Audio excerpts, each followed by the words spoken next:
All right, I hit the go live button. Go. All right, my audio might sound fine, but I might get bleed through when somebody else talks. So say something, Tony. Hello. Because that's what I was getting problem with last night was bleed through. Can you hear me okay? I don't. Yeah, I can hear you okay, but I don't have the live stream turned on. It causes other issues. So Okay. how does it sound? Let me turn it up.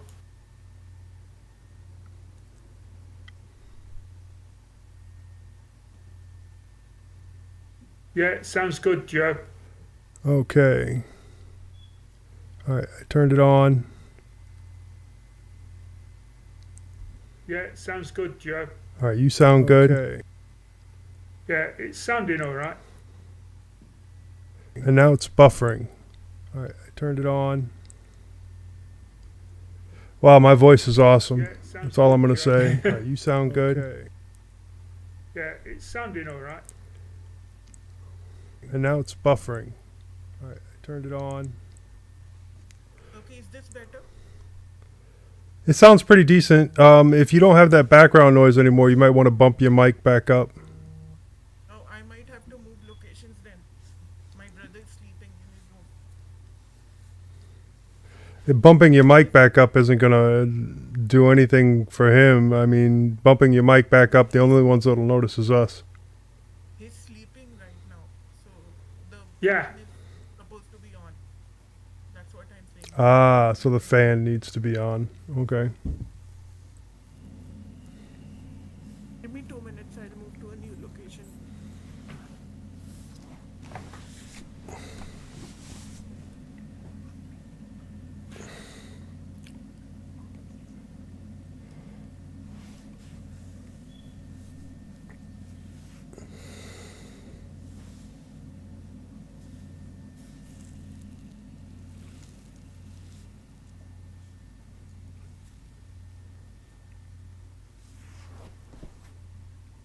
I can hardly see that little bruise right there when I look at it directly, but then I look on camera and it's like, yeah, it's there. Yeah, I can see it.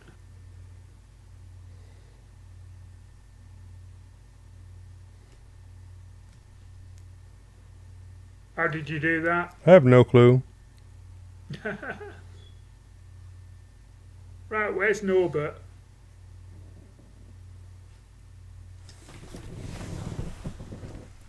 Shit, where's Leo?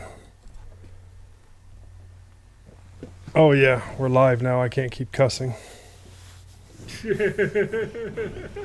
I guess I do need to grab a couple things before we start. But yeah, as far as I know, Norbert's supposed to be here. Yeah, he was all set last night. He better be. He's half the show. Half the innards, anyway.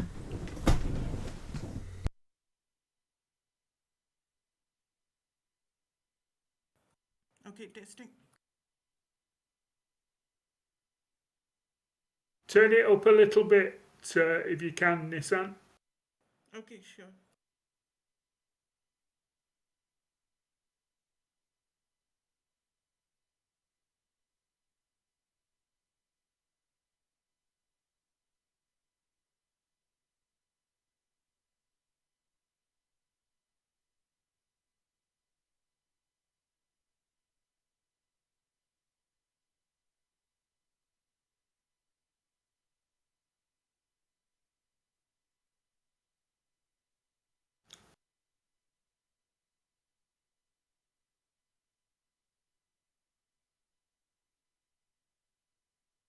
Okay, now Oh, that's better. Yeah.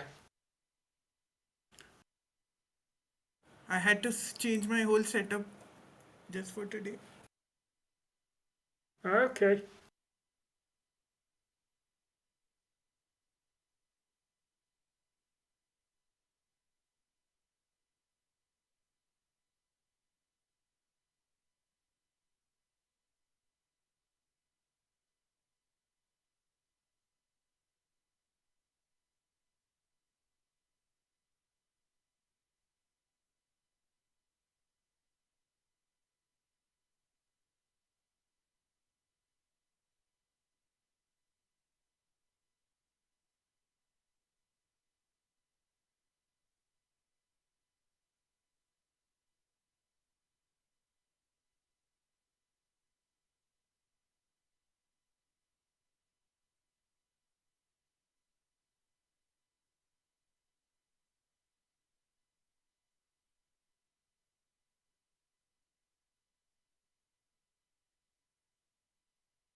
Okay, so are we starting? Well, we're waiting for Norbert at the moment. Okay.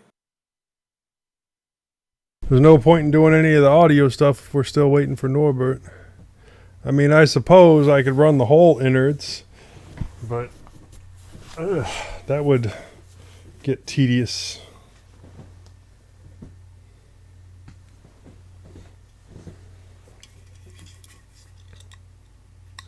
Just a minute. Just a minute. Yeah.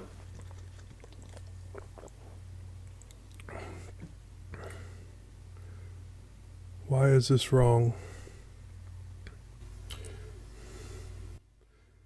Does that help my audio any? Yeah, it was supposed to. All right, I'm bumping it back up. How's that? All right. I noticed that my audio was triggering even when I wasn't talking, so I wanted to dial it back in a little bit.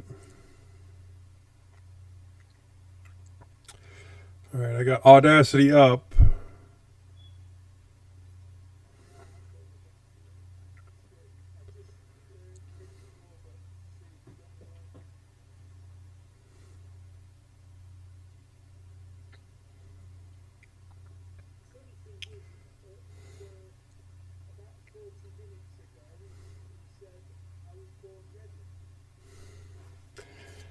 Well, maybe he was unborn.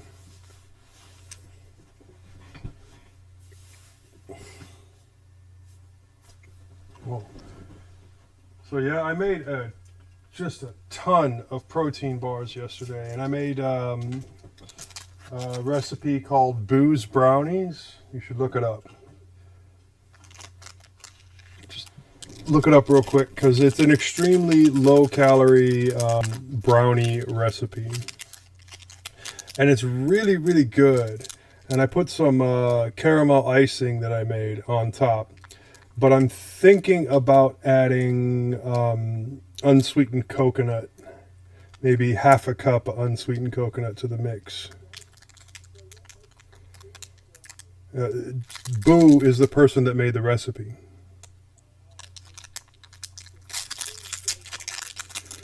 It means alcohol over here too, but Boo is the name of the person, yeah.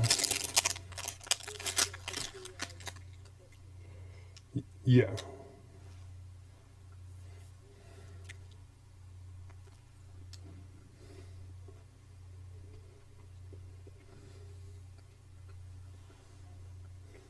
Alcohol.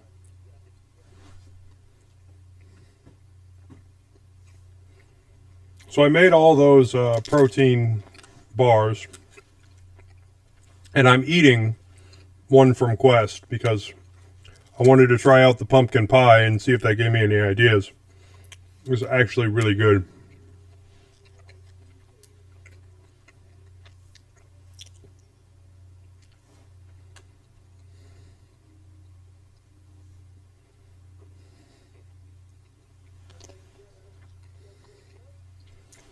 What? These?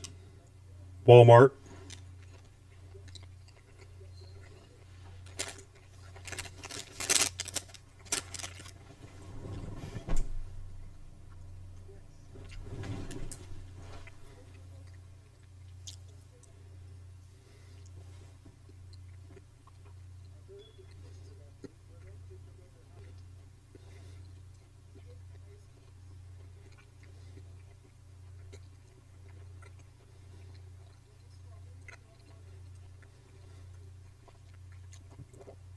No, my favorite is probably strawberry ice cream.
Give me 30 seconds.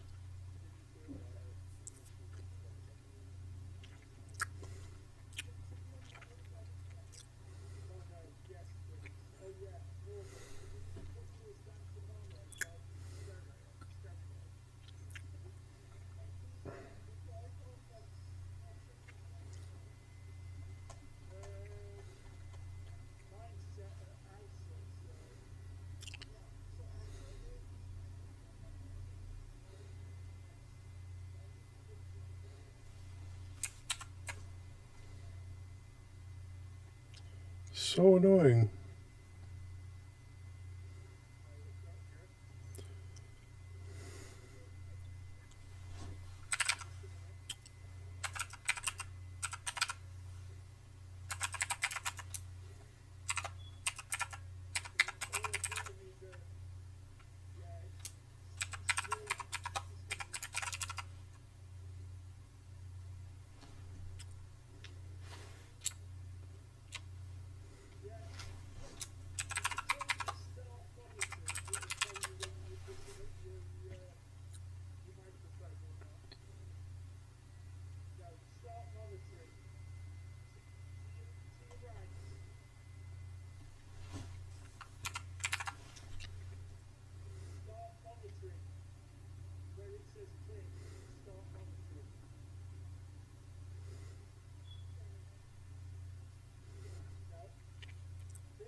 Yay! Oh.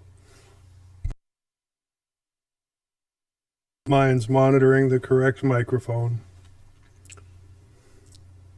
All right, I'm ready when you are. Hold on. What's this watch stream? Nishan's showing something. Okay, now it's gone. Okay.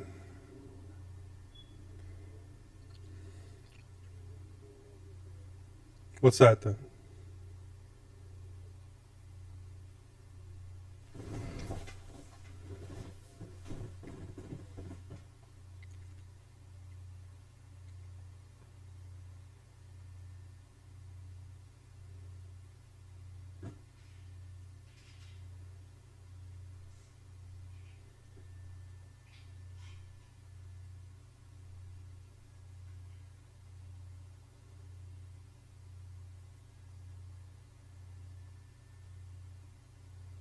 Yay! Oh, no camera today? That's fine. No worries.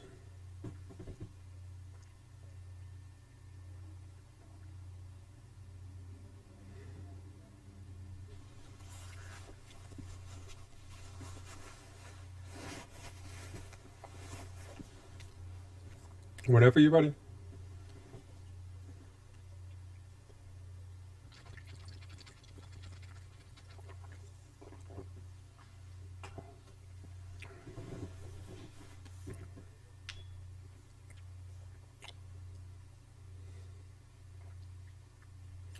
Zero.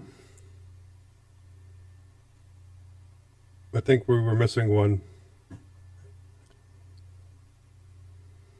Nope. Still don't hear him. I don't know if you might be talking, but we ain't hearing you. Your lips were moving, nothing was happening. There we go.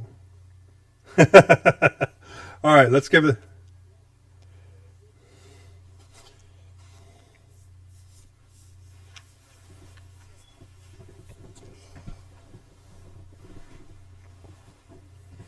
Yeah, he's using push to talk, which means yes, that Audacity would have still heard his microphone.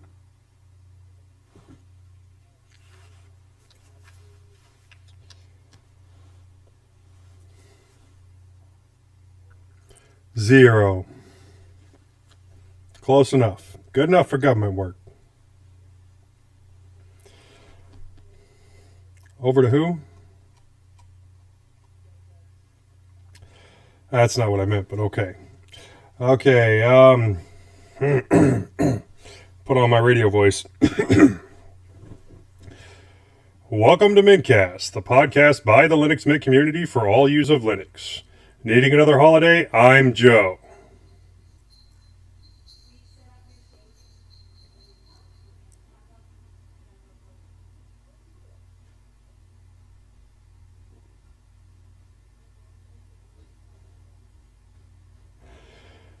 This is episode 372. This is episode 372.5, recorded on Sunday the 17th of October. Livestream information is at mintcast.org/livestream. If you see something that you'd like to hear about, tell us. Send us email at mintcast@mintcast.org. Join us live on YouTube. Post at the mintcast subreddit. Chat with us on Telegram or Discord or Facebook, or post directly at mintcast.org.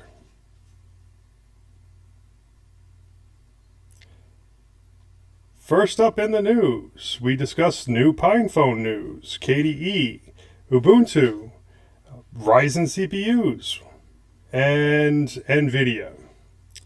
In security, we discuss Linux patches. And then in our wanderings, we discuss many things.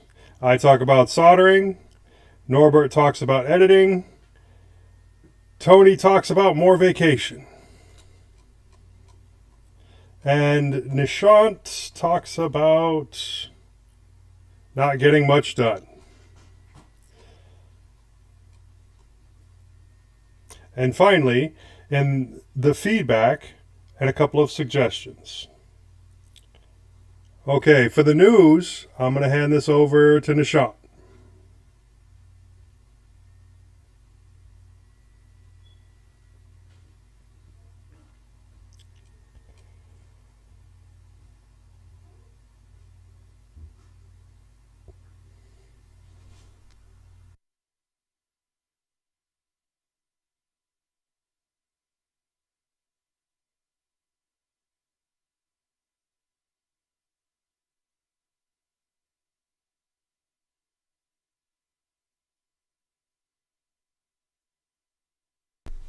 Yeah, I've discussed this on a couple of other podcasts. It also looked like it's going to have a better screen. And, well, obviously the more RAM, the more internal storage, 2 extra cores on the processor. And all around, it should be a little bit better. It's still not like top tier phone type of thing, but better. And considering the prices they're probably going to sell it at, I would still say it's really good. It's really the software that's the operating system that's going to limit it on whether or not it's going to be usable as a daily driver. So get out there developing, people.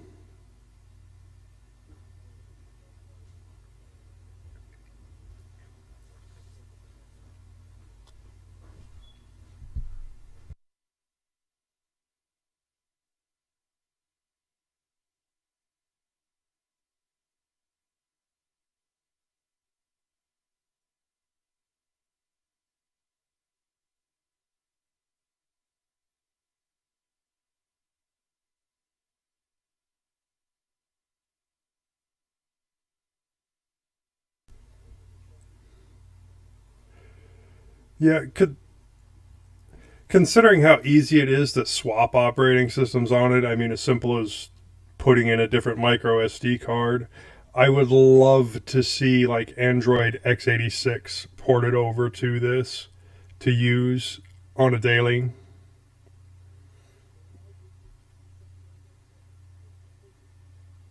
Well, a version of Android that works on this. I would love to see that, and then be able to swap over to an actual full Linux distro when I'm not required to have the reliability.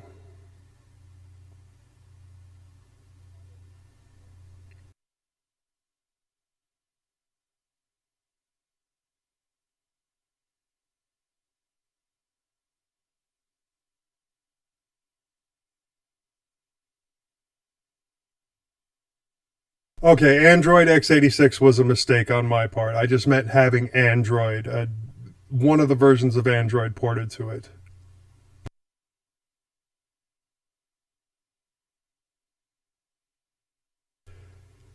Is it running on the Pine phone?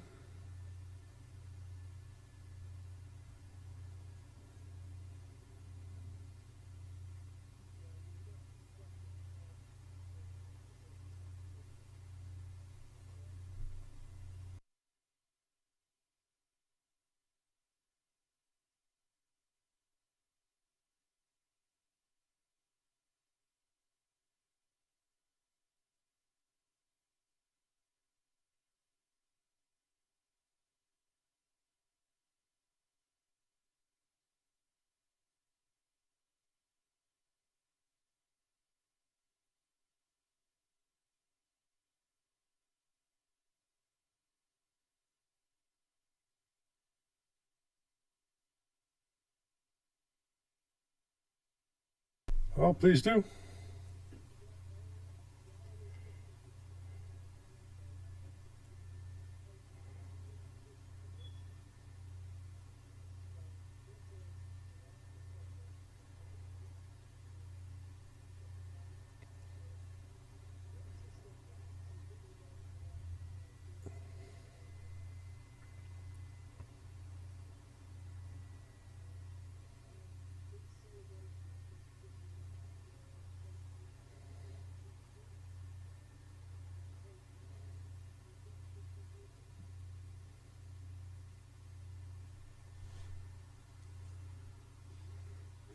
And then Ubuntu Frame has been released as an IoT system for display and kiosk deployment. This did sound like an interesting operating system. So essentially, it's Ubuntu, but specifically designed for kiosks or photo frames.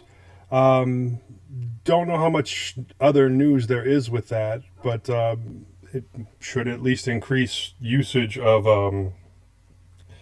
Ubuntu all around.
It doesn't seem to say what the stuff it uses. It just says Ubuntu frame.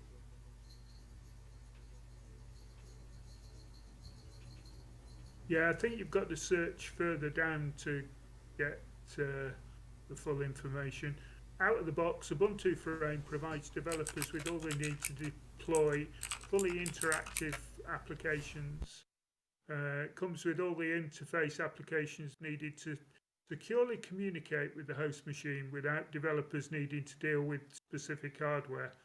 So, yeah, if you're interested in it, I'd go and take a look at the Canonical website through that link.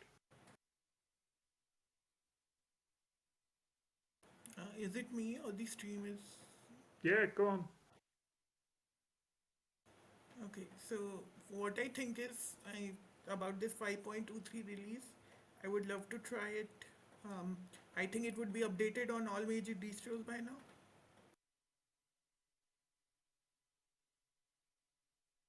Sorry, I missed what you were talking about, Nissan. I was telling about the 25th anniversary edition of. Oh, right. I thought we'd moved on from that. Sorry. Okay. Okay, we'll continue.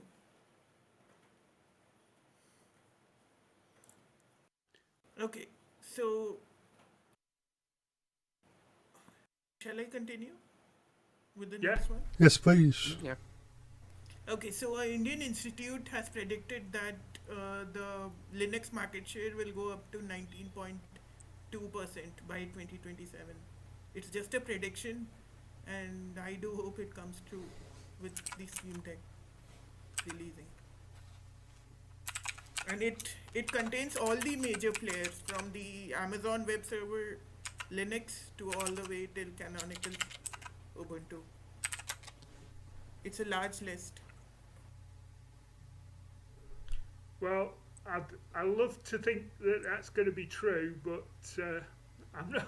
I'm not sure. 19.2% is a big market share of the desktop. It's a combination of desktop and server, Yeah, as per the article. still a massive. I thought they were already better than that in the server world, anyway. Oh, they basically are like the supercomputers are powered by Linux. They slowly need to trickle down to the mainstream servers, like Office servers and all that. That's a big challenge. Cool. Like if you remember, once Leo had the Arc Linux server which crashed. Like we had a news on that. So that's what is deterring most of the organization from switching to Linux servers from Windows servers, I think. Oh well, we'll know in another 6 years. That's it from this article. Okay, next up, AMD Ryzen CPU's L3 latency performance to fix to be resolved by Microsoft through Windows 11 update on 19th October, CPPC driver on 21st. So So, obviously, go ahead. go on, Joe. Well, like I said, last week we reported that AMD Ryzen CPUs were facing performance degradation of up to 15% on the Microsoft Windows 11 operating system. Issues were related to the L3 cache latency and UEFI CPP C2 profiles. So a fix is in that should come out, well, in 2 days. Okay, may I comment on this? Oh, please do. I'm a AMD user, so I can tell. Like, I've been using Windows 11 since the beta came out on a AMD hardware. Uh, not, I haven't faced any issues as such as they reported. Maybe one of the few machines which are not affected by that. But I haven't faced any such issues which Microsoft is reporting right now, or users are reporting.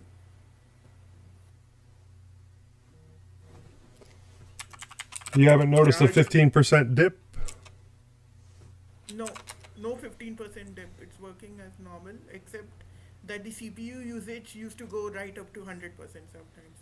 That was the only issue which I was facing on Windows 11. Hmm.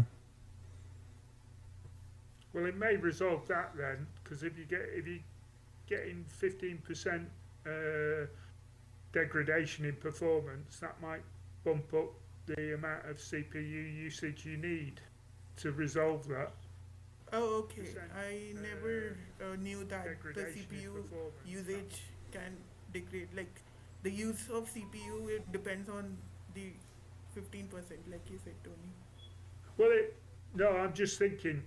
To my mind, it might have to bump up the amount of CPU usage to try and kind of counteract the degradation. So maybe that's why you're Oh, okay. hitting 100% occasionally. Okay.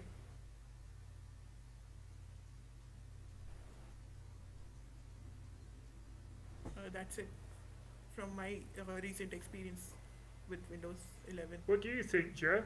on AMD hardware. I'm sorry, there was an issue with the live stream that I'm frantically trying to fix. Oh, right. Okay. So Yeah. if you guys want to continue with the news, looks like the last two stories are Nishant and Norbert. Yeah. That'll give me an opportunity to get things back on track. Do you want to take the AMD Ryzen 6000 processor, Nishant? Yes. So let me ask you this before I get into the news. Have you ever attached a GPU to an external port, No. or was it because just because it wasn't supported at that time? No, I've never done that at all. It's not something that's come up in my experience as a computer user. What about you, Norbert? Well, at this moment, at the moment, I'm just really happy to have a functioning video card because I have a GTX. Yeah, I have a GTX 1060, and I've never really considered using a laptop as a desktop with a dock. So about 2 years ago, I built the computer that I have now, and I just kept the video card from my previous computer. So I haven't really considered using an eGPU because the only the only time I really need a GPU's power is ironically on Windows when I'm doing video editing. So for everything else, I can do on my laptop on its integrated graphics, and I don't even have an integrated GPU in the CPU in my desktop because I was looking for getting a CPU 2 years ago, and back then I haven't really known about Ryzen CPUs actually being good now or anything. I haven't really been following AMD, so I just got the Intel i5. I think it's 9400K, and the K means that it doesn't even have an integrated GPU. No, K So actually means that that you that can that was a unlock it. yeah. Okay, for me, Sorry. So should we K. should we just say what this story's about? Yes, It's so this is about like USB 4 support for external GPUs. Like we have hard disk with cases, right? SSDs with cases, like Norbert uses. So that way you can get a dock and then attach it simply through a USB 4 interface on the AMD 6000, which they are going to release. yeah. And that says So via USB 4, so that's going to cut a lot of people out because not many PCs at the moment, older PCs, are going to have USB 4.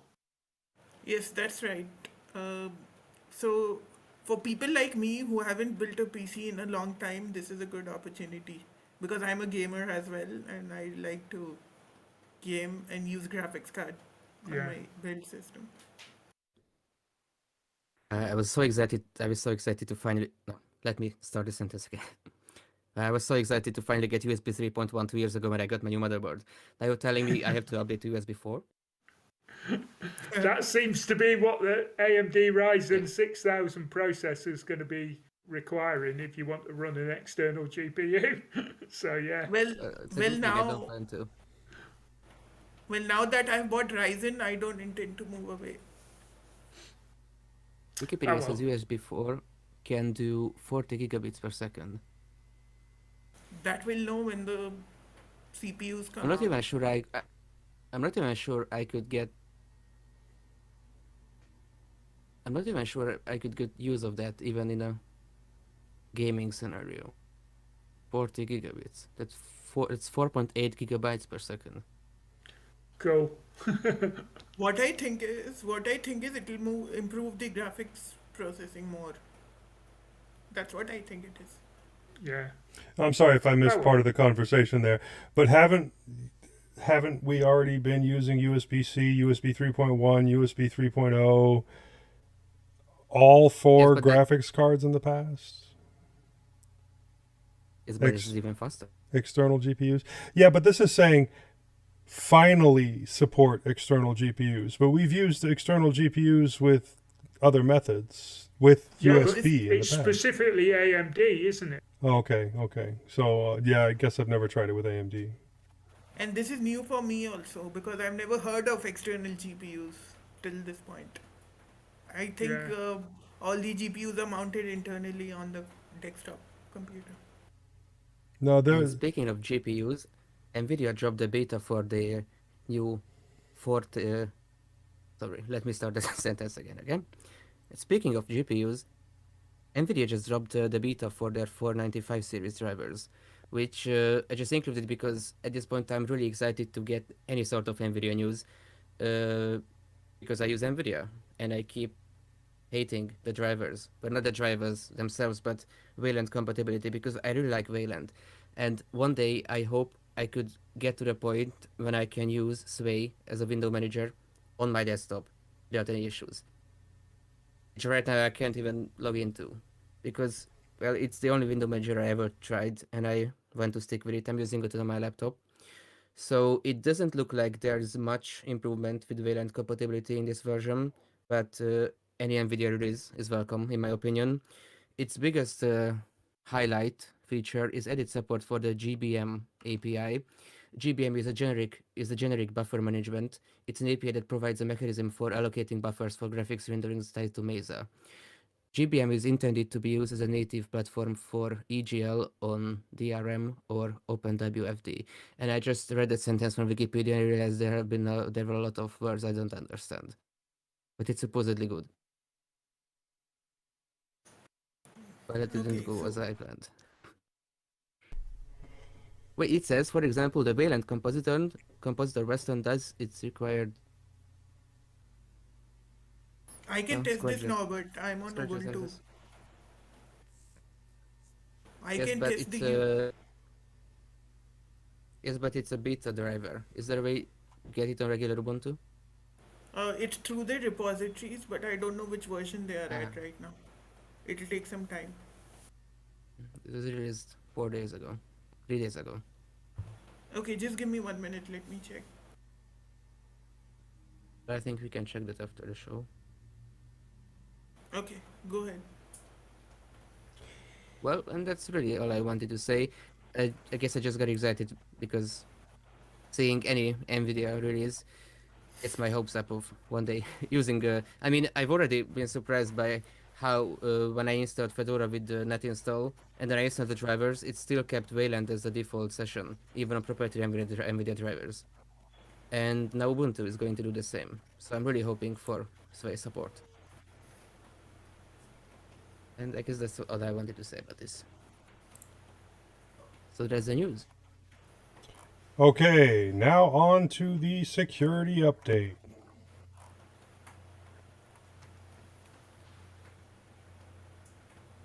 Linux patches rewrite the retpoline rewrite code. Possible performance benefit. The Linux kernel has supported retpolines for over 3 years now as a part of their Spectre Variant 2 mitigations. While now a patch series is proposed that rewrites retpoline's rewrite logic.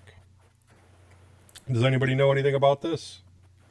Well, when I read the article about this, it seems to be that it was causing performance issues with the old fix for the Spectre code, the Spectre fix. So I think they're talking about totally rewriting the patches so that the performance hit that was being caused by the patch is mitigated. So hopefully, if you're having to run that patch, or everyone, I suppose, is running that patch because it's in the kernel, it's going to improve performance down the line.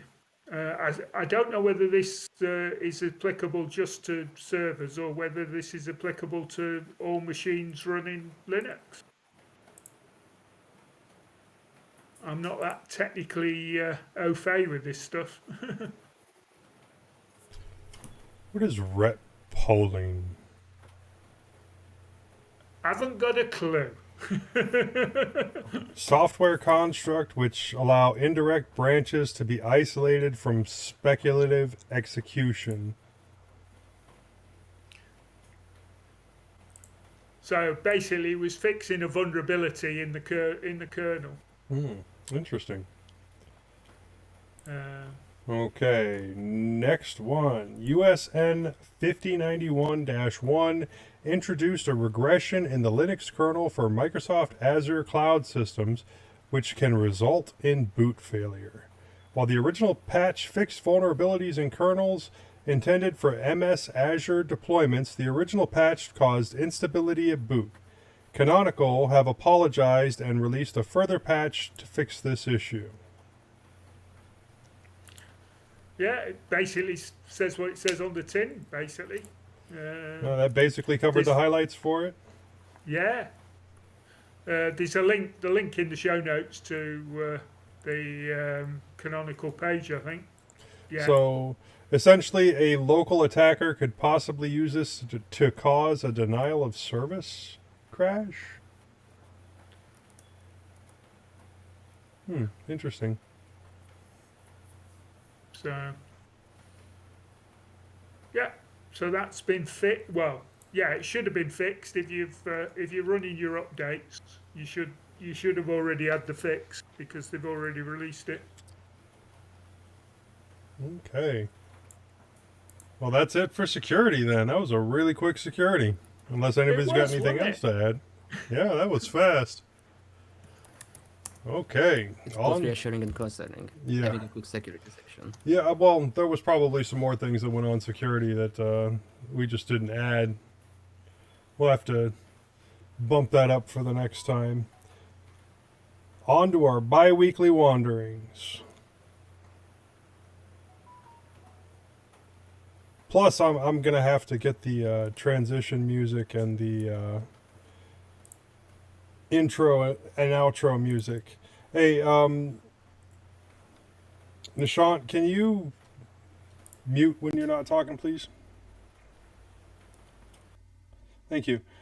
There was somebody hearing someone's phone in the background. Was it you, Nishan? Some notification yes. sound. Okay. Could you mute it, please? Yeah, he muted. He muted. All right.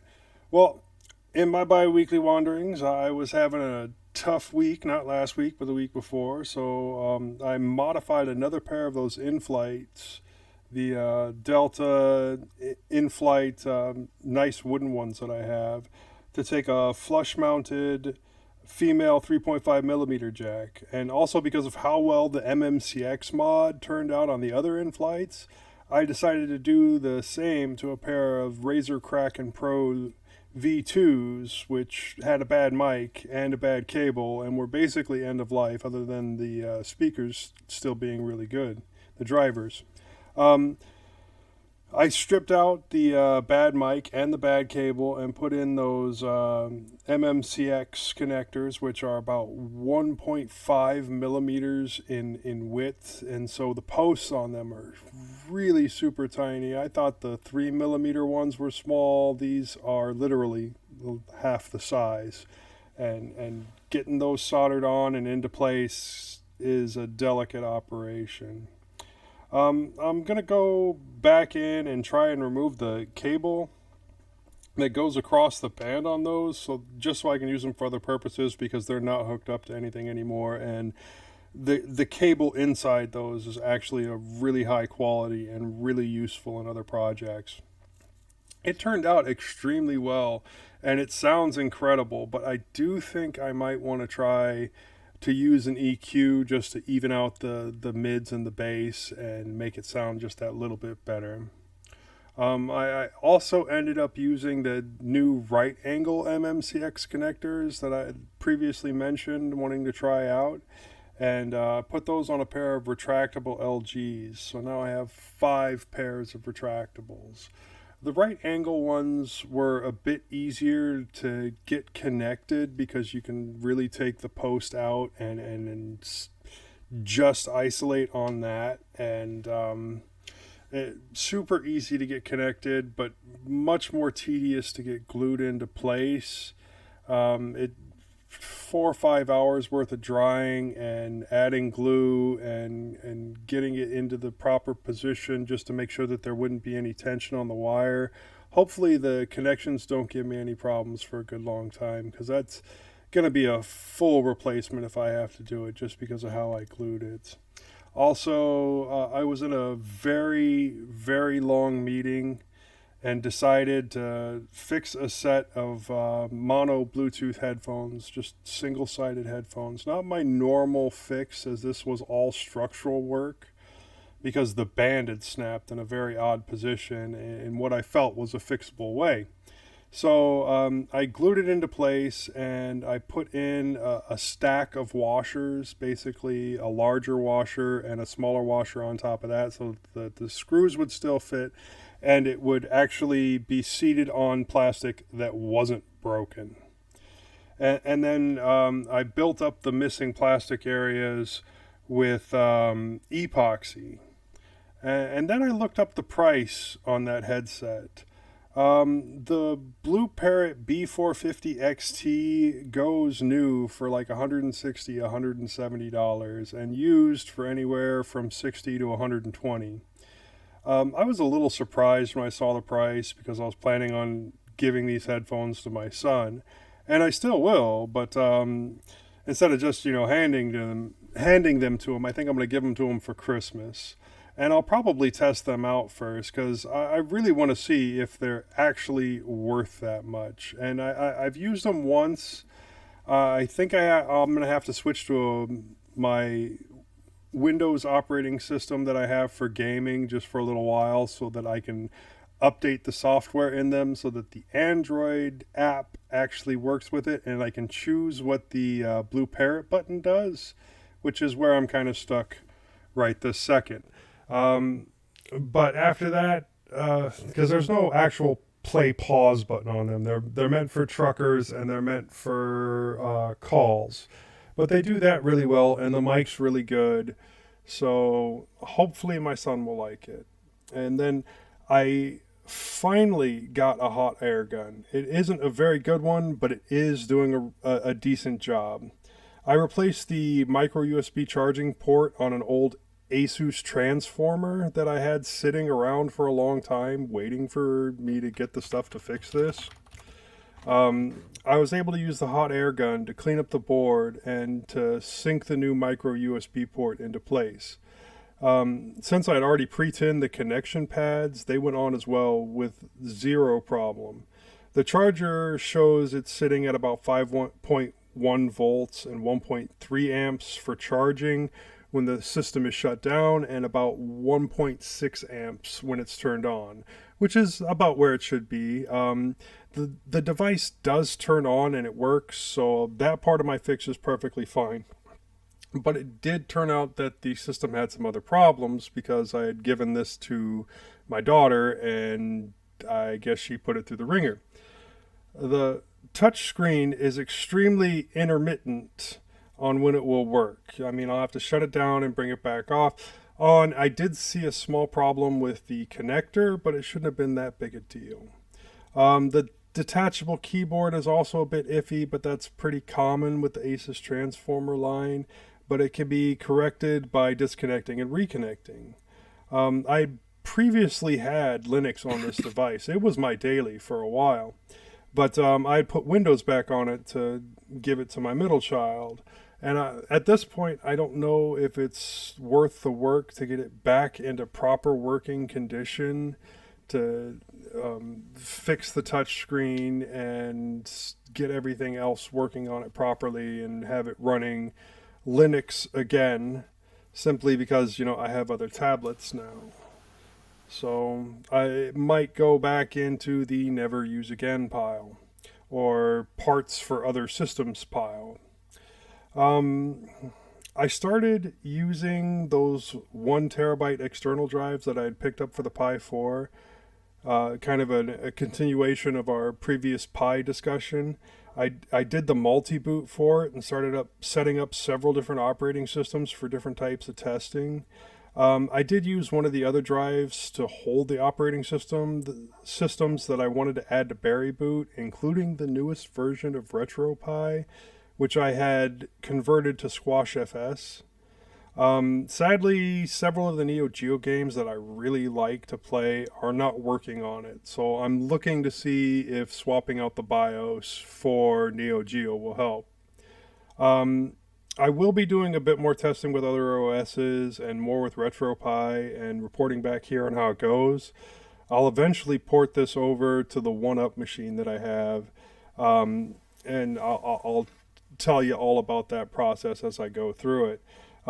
Some of the other operating systems, I did put Manjaro on there. I put Ubuntu. I put the Raspbian OS, and what LibreLec, I believe. So yeah, I'll let you know how that goes as I test each one out. Norbert, what have you been up to? I finally finished editing the video of a friend's wedding that I was asked to film and edit the video for. Uh, and it was quite overdue, but I really like editing videos. I'm not as proficient with the technical part of setting up a camera for filming as I would like to be, but I like the editing part. And uh, he and his now wife also really liked the video, so I was really glad about that. Also, this happened in the past week. My phone just decided to stop working. Well, yes, but no. The screen would just, whenever I would lock the screen, sometimes it would just not turn on when I would want it to want to unlock it. But sometimes it would do after maybe like 20 tries. So I thought it would be a software problem, but it wasn't a software problem. Then I decided to take it apart because I was hoping it would just be that the ribbon cable got loose.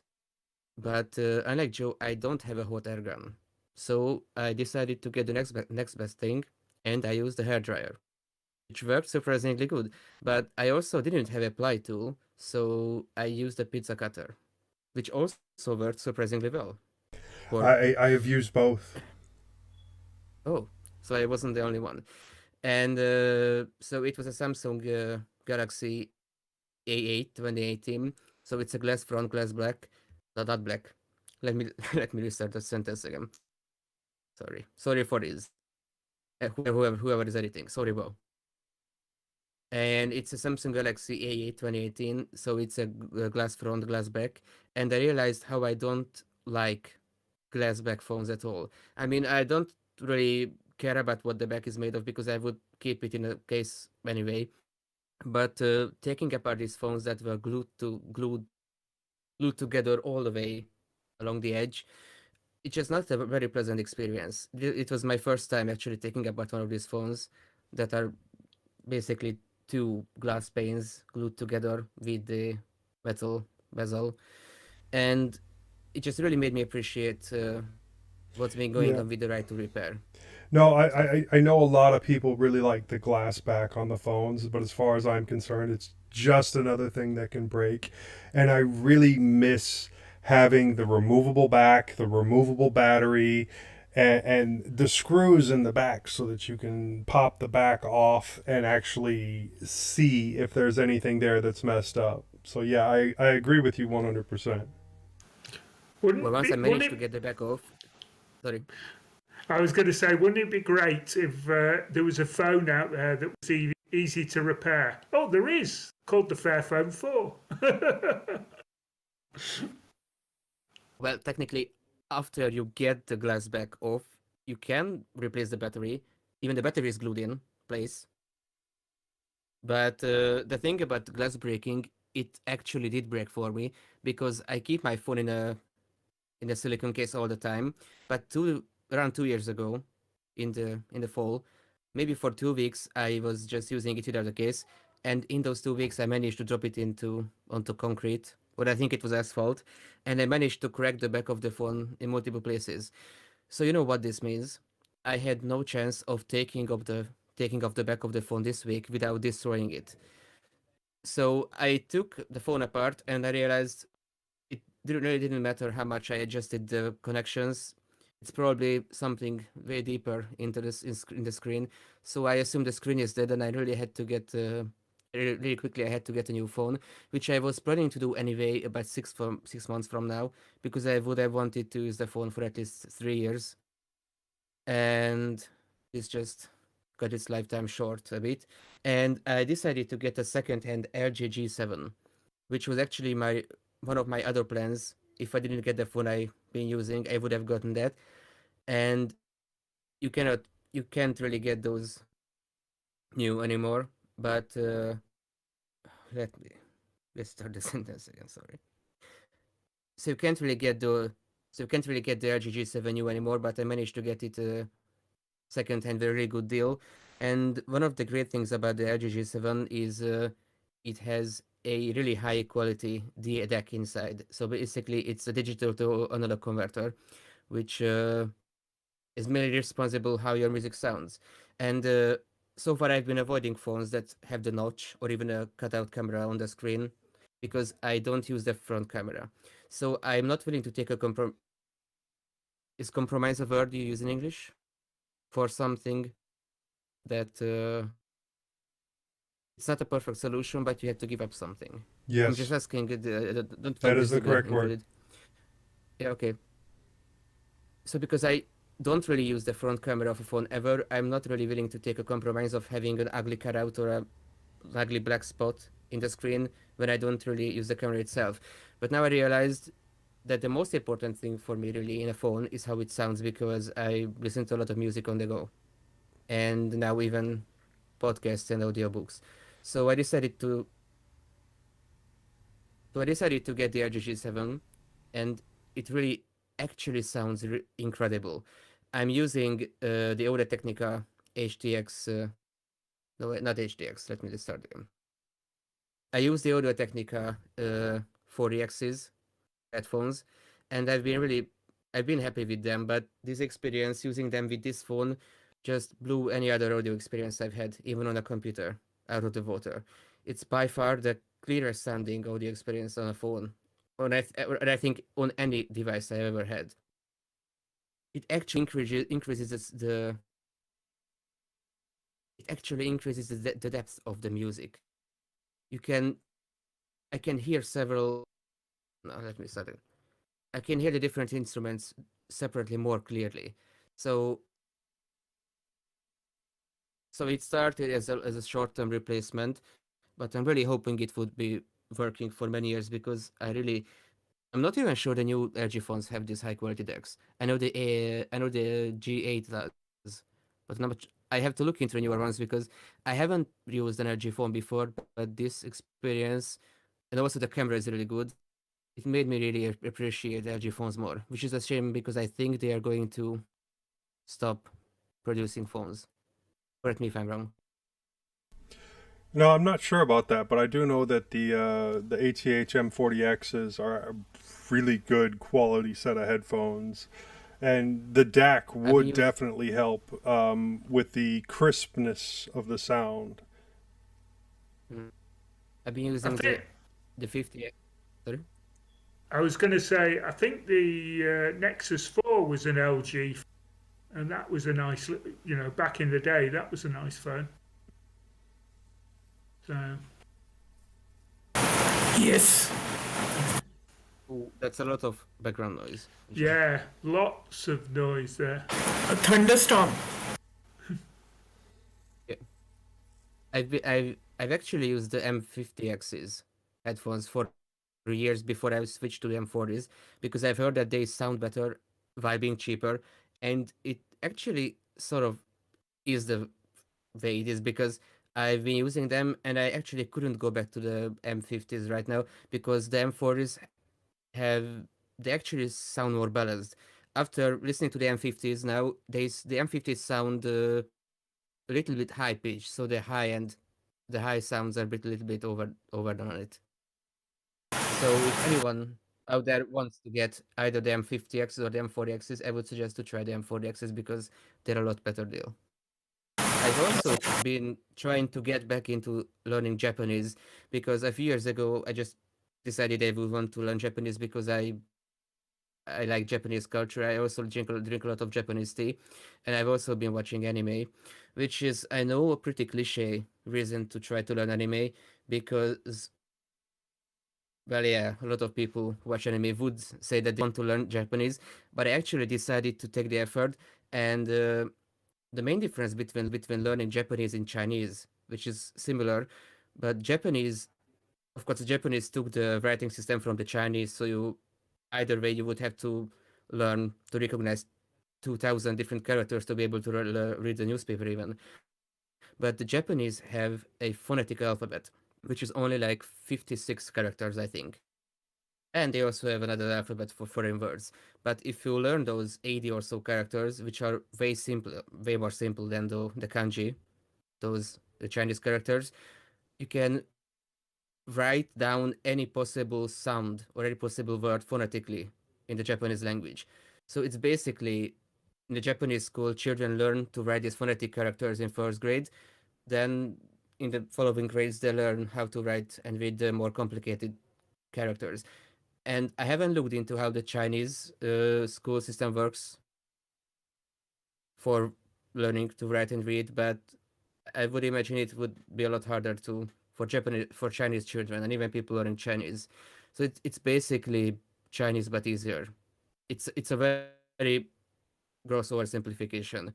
But I also decided to pay more attention to the way people speak in anime or any other Japanese media I consume, and I can sort of get the hang of the sentence structure. Because when let's say you would want to say, "Hey, you're the guy we met yesterday," the Japanese sentence structure sounds more like, "Hey, you're the yesterday." No, you are the we yesterday met guy. So if the emphasis in the sentence is on the word guy, it would go to the very end of the sentence in Japanese. So it's very interesting. And I'm really still nowhere near able to hold a conversation in Japanese, but one day I would be like, one day I would like to be able to do so, and maybe even get to Japan one day, which I heard is really expensive, but I have to try. So yes, what is there here? On the Linux side of things, I managed to break my Debian installation. Uh, when Debian 11 Bullseye moved to stable, I was thinking maybe this would be an opportunity for me to skip it and jump from Debian 10 to Debian 12 because Bookworm moved from unstable to testing. But in NeoFetch, it still showed up as Debian Bookworm/SID.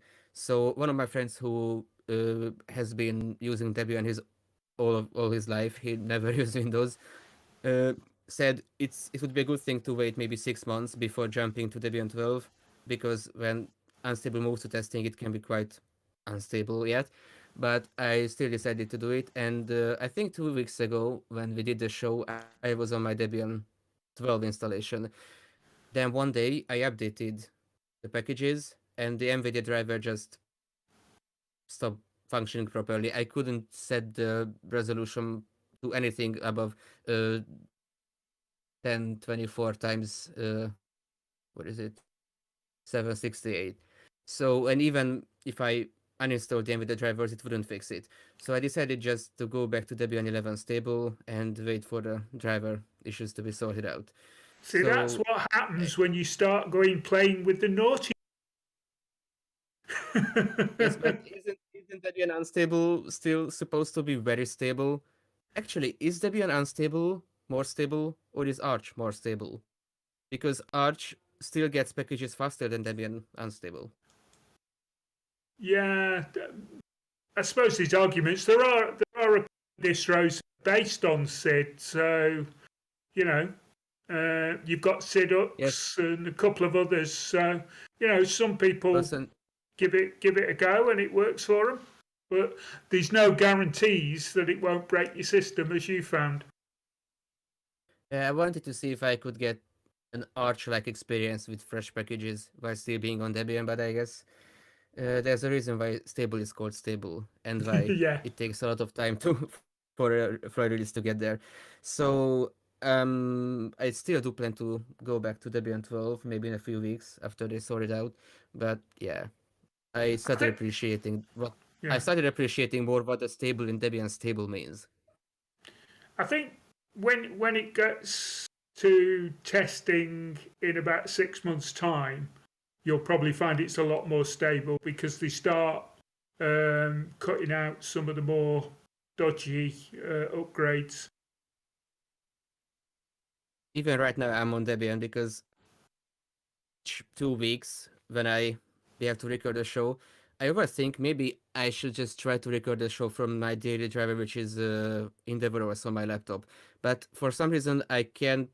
Today I tried. I couldn't get Audacity to record with the extra USB mic instead of the internal mic, and for some reason on Arch or Endeavor, I can't get the global microphone mute hotkey to work because it says it's muted, but it still doesn't do anything. One day, I was watching a movie with my friend and I muted myself, and he told me at least I could mute myself when I'm eating chips, and I was like, wait, I am muted, but he could still hear me. And it's funny enough, on Debian, everything works. I open Audacity, it recognizes my USB mic, I set the global mute hotkey, it works system-wide, both Audacity and Discord. So yeah, one day I would like to be able to record a show not on Debian, but it's tried and true. So I stuck with it for this week too. That rhymed. And I think that's all for me. So, Tony, what have you been up to? Okay, so the last couple of weeks, I've been doing a little bit of my model restorations. I've done a couple of customs of Matchbox and stuff like that. Nothing complicated, but it's satisfying bringing 50 to 60-year-old toys back to life after they've been so well played with for so long.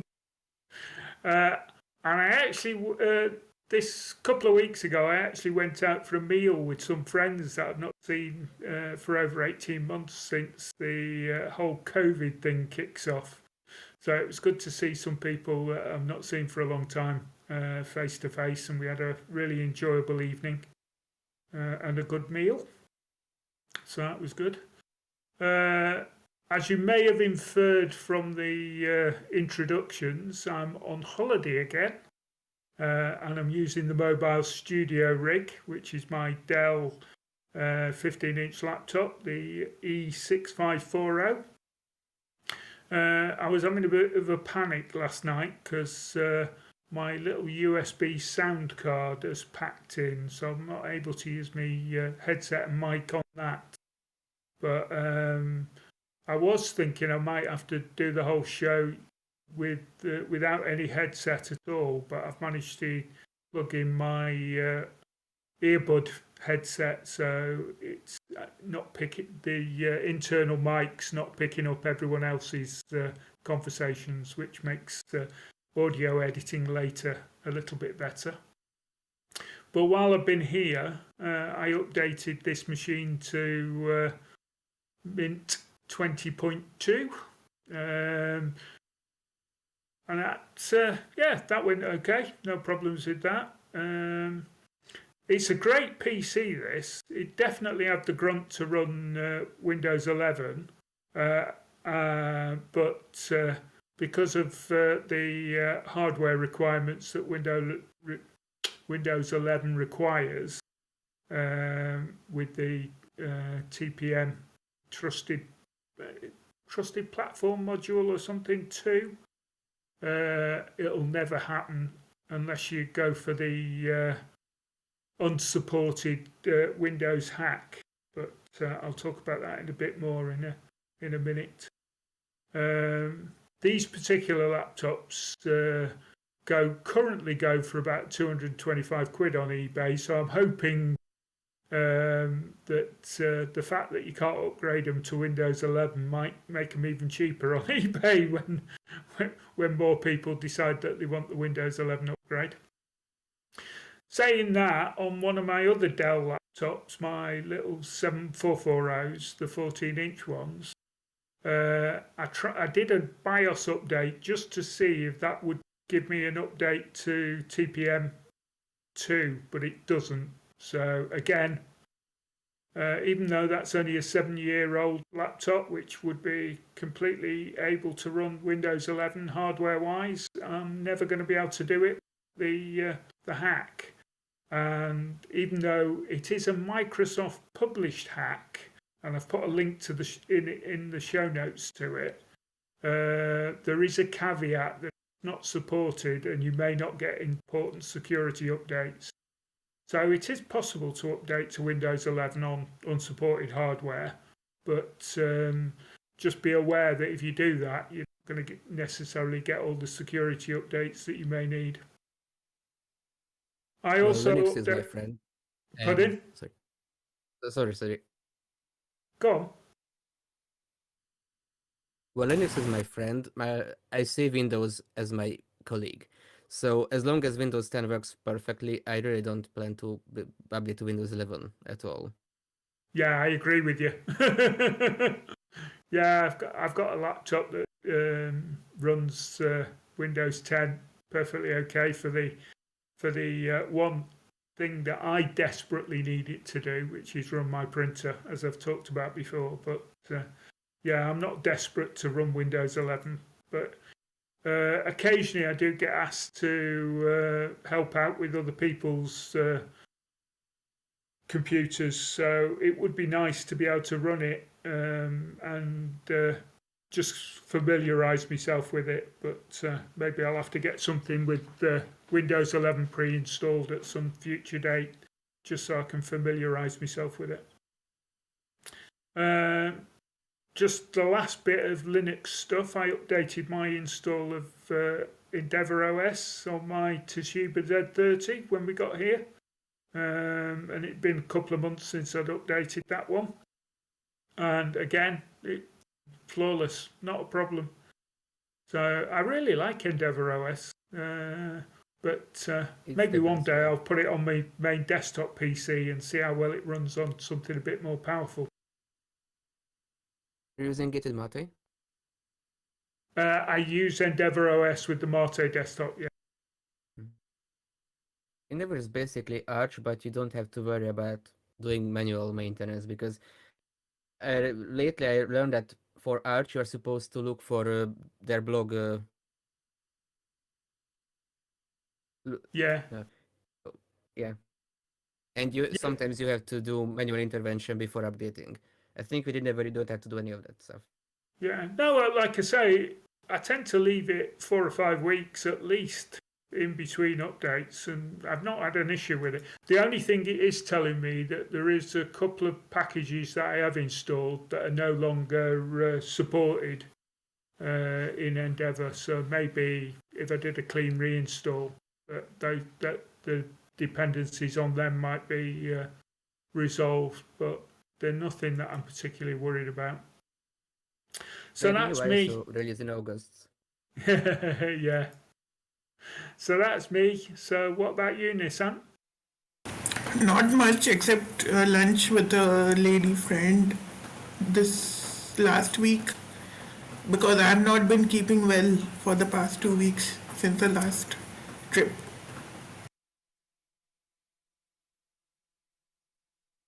There's still a lot of background noise. Oh,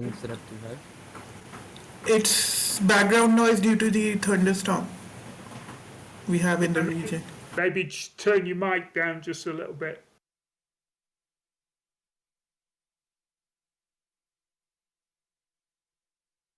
Okay, now better? Much better. Okay. So last few weeks. Okay, it's a little quiet, but no background noise. It's too quiet. Okay, so now it's better? Still quiet. Now? That's about a good balance. It's good, yeah. Okay, so for the last 2 weeks, nothing much going on. I was not well since the trip 2 weeks back. So nothing much except lunch with a friend who visited Delhi after a long time from Bombay. So that's about it. And recently I just upgraded my Windows license to Windows 11 just in case I need to reinstall it back. And then moved to Fedora. Fedora 35 beta. It's Fedora 35 has been good so far. No complaints. It gives battery life equal to Windows, like 7 to 8 hours, without NVIDIA That's a very graphics bold and claim. No, I have tested it. It's not bold. It's my experience which is talking What about hardware are you Fedora. running it on? AMD Ryzen 5 5500U, 8 GB RAM, and Is 512 it a laptop? gigabytes. Yes, it's a laptop. What brand is it? Acer Aspire 7 2021 edition. Those are good It's not bold. laptops. It's not a bold claim, Norbert. It's just an experience with the latest kernel 5.14.11, updated to Does the it can latest kernel. can a kernel version actually improve it that much? Because so far I heard about Lenovo laptops working with Linux really well. So I would assume Acer is sort of the similar case. The I think it might has to do with the new AMD patches, maybe like kernel patches, which they put Oh, in. But it has been good. But only one bug which I noticed was I think I panicked today and then I replaced it by Ubuntu 21.10 just for the stream. Now I have to go back, either put Fedora back again and then update everything again to get back to that state.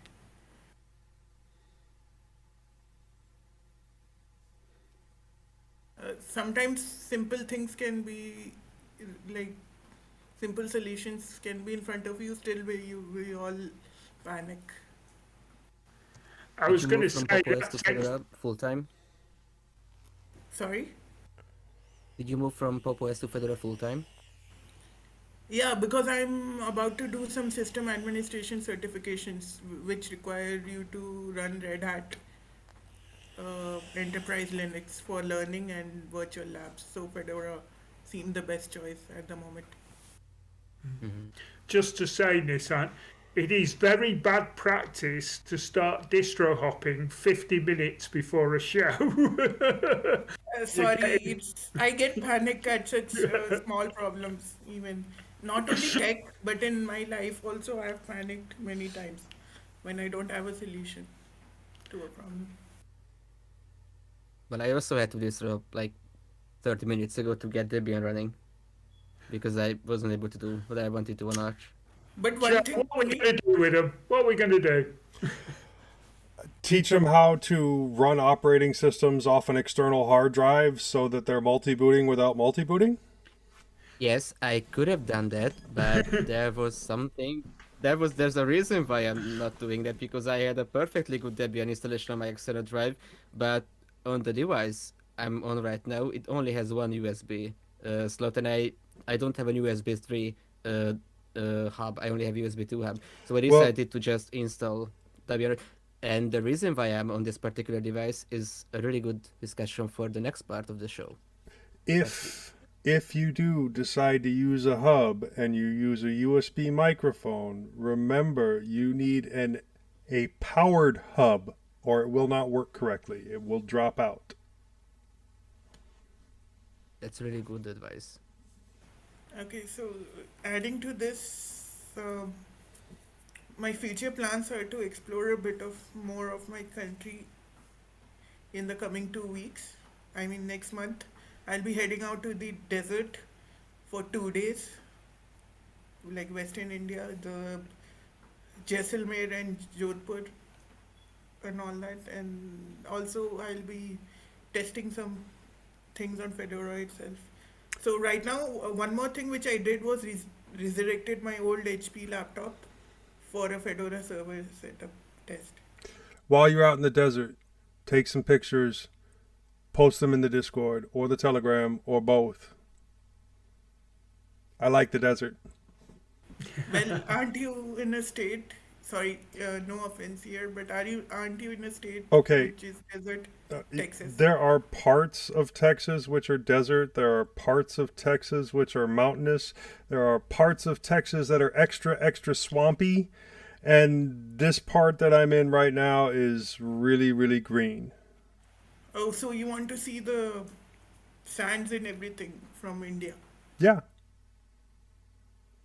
Okay, I'll definitely post Yeah, them once I'm back. I don't think you're quite aware of just how big Texas is and how much different the nature is from one side of it to the other. I mean, far Okay, west Texas is a desert, far east Texas is a swamp, and there's everything Well, in the middle.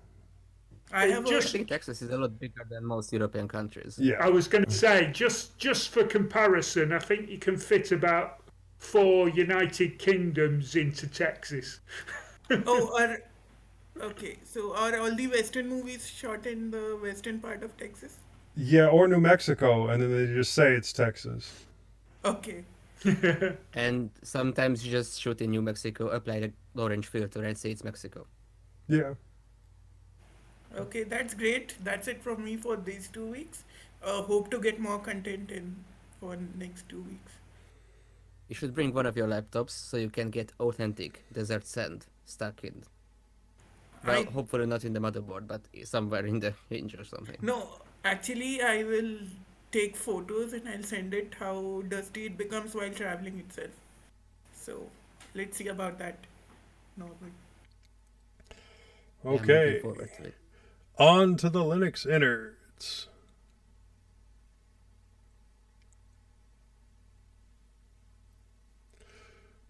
And Clayton Pitt says, "There's names for them, Joe. Dallas or Houston. Well, don't forget El Paso. Houston has way too many, what's the word I'm looking for? Hurricanes. And Dallas has tornadoes. Isn't Houston home of the NASA headquarters? The Cape Yeah, Canaveral. it is. Sorry, the launch pad. Yeah. Okay. This innards, we're going to be discussing Linux on tablets. And as you know, this is one of my favorite subjects. If any of you are longtime listeners of the show, you know that I love being able to put Linux on tablets and use them as my daily drivers. They were my replacement to the old netbook series of laptops. Most people thought the netbooks were terrible, but I loved the form factor, and most of them could perform pretty well with Linux, or if you were creative in how you use them. I was using netbooks until basically 32-bit death. But since they were becoming obsolete, I also had transitioned to the Asus Transformer line, usually the T100TA, which despite being a bit lower power was an absolutely epic device with a large Linux community following behind it and several well-written tutorials on how to get it running with Linux. The most interesting part of that was how you had to use a 32-bit EFI bootloader along with a 64-bit operating system in order to get the thing working. You also had to jump through some hoops with Grub Rescue during that whole process, which was a great way to learn about the boot process and how it worked. And also there were a lot of issues that you had to work through to get audio working properly. So learning just about audio settings was also really interesting. Now, this did age out after a few years, though I ended up getting several of them and giving them to my kids and one to my wife. They were lower cost and they were super easy to fix. I mean, screen replacements were not difficult at all. I loved the hard detachable keyboard that you could get with an external drive. I believe it was up to like 500 gig, and the keyboard had a USB 3.0 port on it, which really made it useful. Now, a lot of your newer ones have the USB 3.0 port up by the screen, which is more useful, but back then that was extremely uncommon, and you were having to use like OTG to get anything done. Um, After the string of transformers that I had, I switched to the Dell Venue line of tablets. They're good as well and still very usable and super easy to install Linux on without any of the major issues other than some interference with HDMI audio causing conflicts with other devices.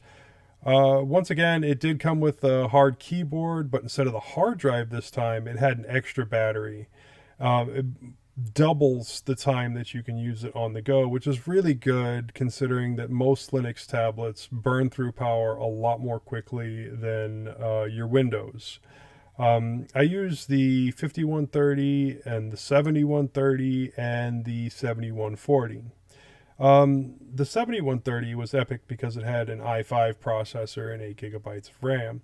Very usable devices even still, but does have a loud fan, and even with the extended battery, the one on the keyboard, the battery life still wasn't that great. Extremely usable, but not that great. But this was one of the first tablets I had that had easily user replaceable hard drive and Wi-Fi card. That was one of the main reasons I got it, was that I could replace the hard drive and I could replace that Wi-Fi card. So if the Wi-Fi card was not compatible with Linux, I could put in one that was, just like with a laptop. And like the first one I got, it wasn't compatible, so I had to put in another one. The NGFF hard drive was super easy to get, and I did have to replace. Yeah, I already talked about replacing the Wi-Fi card, and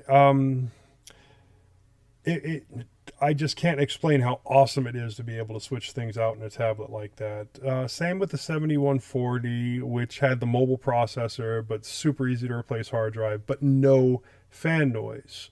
And it runs about on par, about the same speed. There were some issues with sleep, but I got around that by using hybrid sleep. And I'll explain a little bit about hybrid sleep here in a minute, but I don't really suggest or recommend the 5130. It's an older device and has a lot of problems all on its own. I did end up turning the 7130 back into a Windows machine to give to my wife to replace her transformer that was aging out even with Windows. But that was because I had already moved on to the Dell Latitude line. Now, the Dell Latitude 5290, I believe it is, also has an i5 and i7 version with 8 or 16 gigabytes of RAM. I think there's also an i3 version. It's my current favorite tablet computer running Linux. Still has the easily replaceable hard drive and Wi-Fi card and a slot that is supposed to be used for a cellular modem but can be repurposed to hold a second hard drive. I believe that's also NGFF, and yes, I have one. So there's an M.2 22 what is it, 2280, and then the NGFF is a 2232. So currently I have 2 hard drives in there, both of them 256 gigs. And also it has a micro SD card slot. Now granted, all the other ones did too, but I'm talking about it now because I also have a 128 gigabyte card in that micro SD card slot. So I have quite a bit of storage on that tablet. The only real negatives that I have for it are the lack of a hard keyboard and, well, the battery life. But I'm still testing tweaks to the power management to make it last longer. Hybrid mode really helps with battery life. So it's not trying to go to sleep, which it can, instantly wake back up from. Yes, it does have to boot back up after X amount of time, but it really does save on battery having it shut all the way down. And just a brief overview on how to do that is you have to, you have to disable swap, increase your swap size to probably twice the size of your RAM, and then re-enable the swap, and then Linux Mint allows you to force the hybrid mode to be recognized, and then that works perfect. It's quick, it doesn't take very long to reboot because it's an M.2, and it really does save on battery life. Now, as for operating system, the Latitude is extremely plug and play with any distro you want to put on it without any of the extra config that had to go into the transformer or the venue. I would say I tend to use Mint the most on the tablets, but I've also tried Fedora, Ubuntu, Garuda, and also MX on tablets. Although the MX I did on an extremely old Toshiba tablet. I can't even remember which one it was, but that was last year before. And MX worked really well on it, and that was limited to 32-bit, which is why I was running MX. Fedora is really my backup in case I get tired of Mint, but Garuda was darn good too. I still have Garuda on that 7140, and I still use it on occasion. I was not a fan of stock Ubuntu on any of my devices, but that probably has to do more with GNOME 3 as opposed to GNOME 40.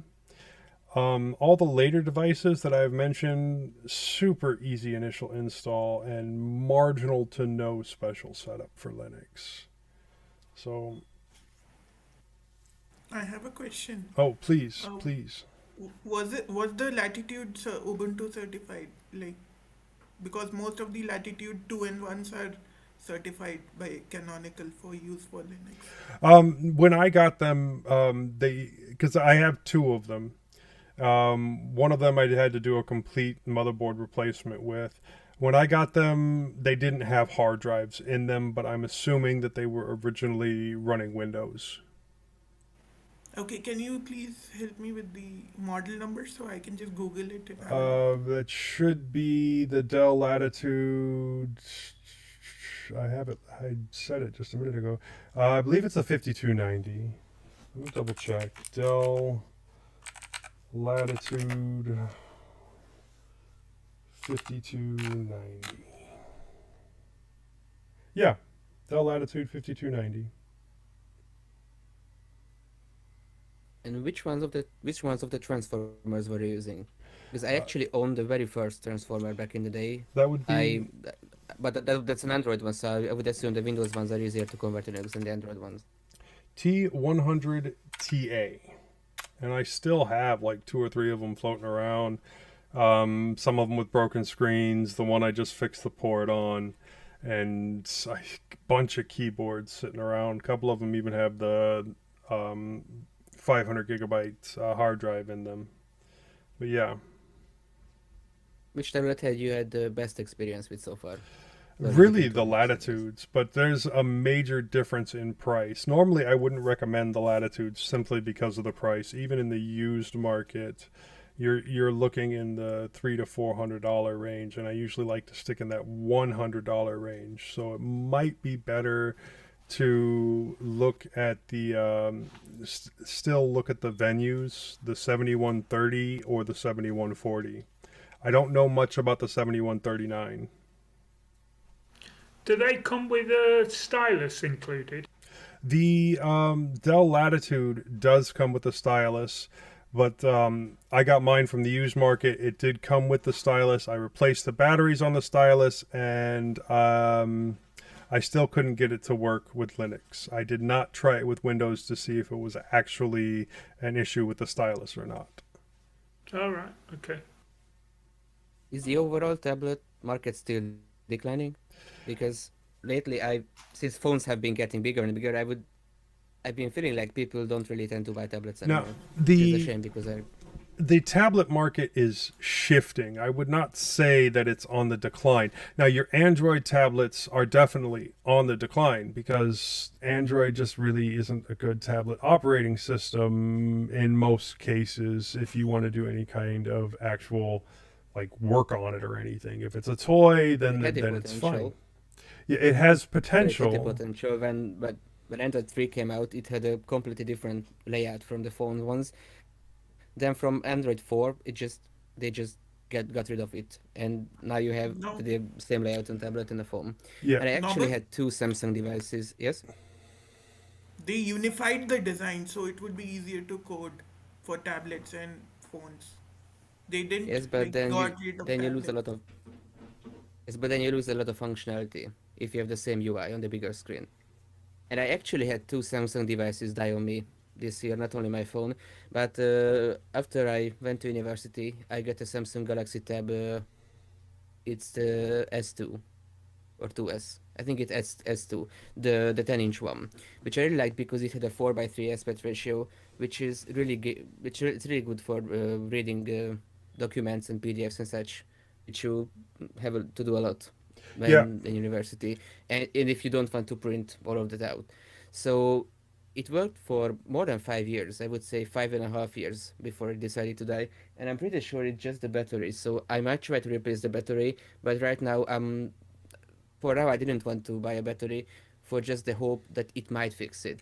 So after that, I really wanted to get a new another tablet, but then I got into Linux, so I didn't really feel like getting a new Android tablet at all. So I went on the used market and I decided to try the Microsoft Surface Pro tablets. It's really interesting because despite it's a Microsoft device, it is a really good option for Linux, and it also has a big community around it, much like the Transformer tablets. Um, my only problem really is the battery life because I think there's some proprietary technology Microsoft is using in with the battery which Windows can handle well, but Linux really doesn't do much. So it can go over 5 hours while watching a movie on Windows, but I could only get it up to 3.5 hours on Linux. Maybe getting it to somewhere around 4 hours. And I'm actually running Arch on it, by the way. I decided to do it because I wanted to ask you, Joe, what desktop environments we're using because from day one I decided to go with GNOME because right now it's the only one option that works out of the box, and you can use the tablet even without the cover, the keyboard, because GNOME has it's actually a very nice on-screen keyboard that pops up That probably has more to whenever you. do with the additions that got added to it because, yeah, GNOME 40 is great for a tablet. I didn't really like GNOME 3.39 or whichever one I was using at the time for the tablet. But like with when I was using Fedora on the tablets, I did have to manually set up the on-screen keyboard and do some manual setup to get it to rotate properly. But Wait, are you talking about GNOME 38 or 40? no, 38. When I was using it was Because actually I GNOME checked. 40, but I was doing that with Garuda. And then, so there was some manual setup that I had to do. A lot of it has to do with all the periphery applications that are already installed or how you set up GNOME. Hmm. I decided to go with Arch mainly because of having GNOME 40, and there's also some specific software I want to use on my tablet that are pretty much only available on Arch, Debian, and Ubuntu at this point. And Debian still doesn't have for GNOME 40 on their stable release. I might try to move to Debian Bookworm because a couple of weeks ago it finally got GNOME 40. And for to be completely authentic, I'm actually recording this episode on my tablet. Yeah. Is what I really wanted to say, but then I realized that it has Arch on it, by the way, which I couldn't really get my mute hotkey working, and even Audacity to work with my external mic. So I had to quickly reinstall Debian Bullseye on the tablet today just to be able to record the show on it. So for this recording, I'm stuck with GNOME 38, and it's a good thing that those. I mean, GNOME 40 has really nice touchpad gestures, which actually work just the same on the screen. So whenever I just want to read something or watch something, I would just detach the keyboard, and on GNOME 40, uh, at least on Arch, I have to install IIO Sensor Proxy, a package too, for it to be able to auto-rotate. And I've tried a couple other these like XFC, and GNOME 40 is not only the nicest to use with the touchscreen, it also has the most seamless rotation. Okay. It rotates the screen far Now, quicker and more seamlessly than other Ds. I have used the gestures from GNOME 40, and I agree, they are really good. The three-finger swipe and all that to get things moving around. But I know, like, Leo had mentioned in the past really liking hot corners, and I hate hot corners on a tablet because where do you pick a tablet up? And with bezels being as reduced as they are these days, you're almost guaranteed to be hitting that corner. So I don't use hot corners on a tablet. But thankfully, the bezels on this Surface are really thick. Yeah. So What yeah, is the and Pro it's also 3, which interesting. is a little older now? Well, it is older. I think the newest one is Pro 7 or Pro 8, and the newer ones actually have passive cooling, and up to Pro 4 they have an active cooling, and it's another thing that don't really like because it gets really hot really quickly, and it's the fan is quite loud. And I have a friend who has been dealing and repairing Surface tablets for years now, and he said if I wanted to get an older tablet, I should skip the Pro 4 and either go with the Pro 3 or Pro 5. So maybe in the future I will try to get a Pro 5 or Pro 6. I would, and the reason why I'm starting to look into ARM tablets that work well with Linux, which is I really want to have a tablet with passive cooling. It's just having an having a fan rotating very loudly. It's not a very nice experience with a tablet, especially when you are trying to hold it and there's one side where the hot air comes out and you accidentally block it with your hand. Yeah, then I would recommend either the Dell Venue 7140 or the Dell Latitude, any of them. What's most interesting with these tablets is, like I said, there's a community on GitHub and on Reddit around using Linux on a Surface tablet, and there are compatibility made tables of each version that which hardware and software features of the given tablet are working or not. And they're actually maintaining a custom Linux kernel specifically for Surface tablets. And I realized whether I use it or not, it doesn't really make a difference. There are some devices that have various features, like for example the cameras only working on the Surface kernel. But I think since this tablet came out, a lot of the features that are needed for it actually got integrated into the mainline kernel, which was really nice to see. I read that the big issue was sleep, and I'm not talking about hybrid sleep. I'm talking about just sleep mode, suspend mode, because sometimes the tablets wouldn't be able to wake up properly from sleep. But then I realized if I open the tablet up, open the cover, it doesn't wake up immediately. But if I then press the power button, it will wake up just perfectly. So I haven't really experimented with hybrid sleep or hibernation at all. I don't actually have swap configured at all, even though it only has 4 gigs of RAM. I might I might try to look into. I don't actually use swap on any of my devices. Yeah, well, because most devices have larger amounts of RAM these days, there isn't a whole lot of need for swap. But if I had a 4 gig of RAM device, I would definitely have swap turned on. But that's just me. hmm I guess I've been monitoring RAM usage from time to time, and I guess I mainly use it for media consumption, like watching movies and videos.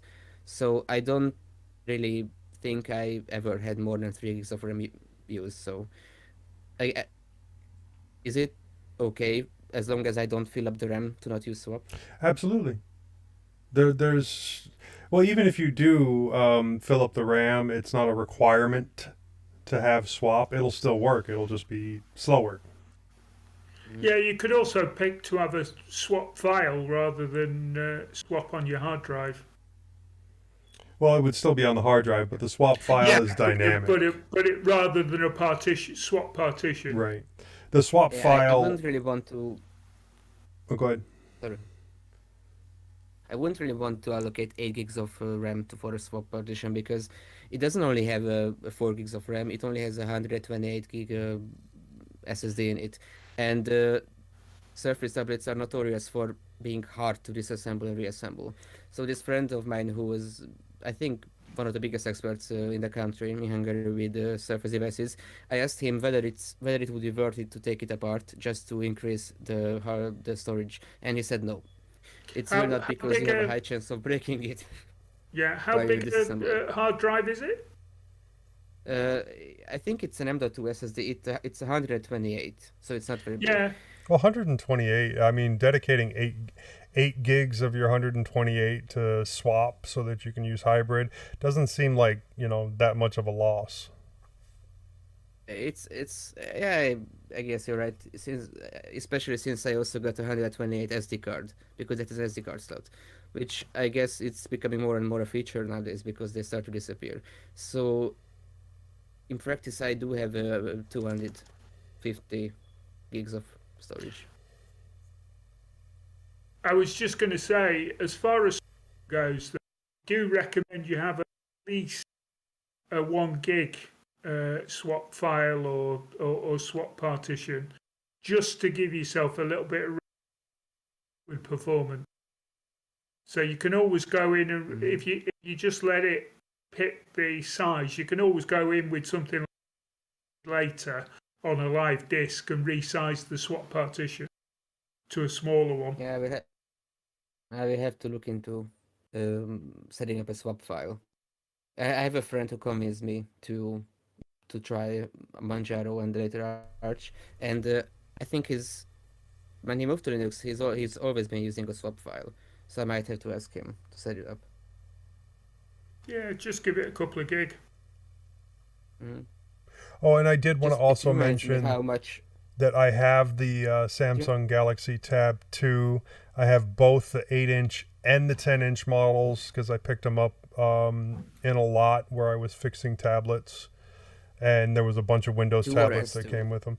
It's the Tab 2. I don't think it's the Tab S2. So they're older. The tab. And while you can't really update them the standard way anymore, you can go to XDA developers and get a modern operating system for them. And the screens are still gorgeous on them. So, Mhm. The Tab 2 had a 16 by 10 aspect ratio screen, but the Tab S2 had a 4 by 3, which is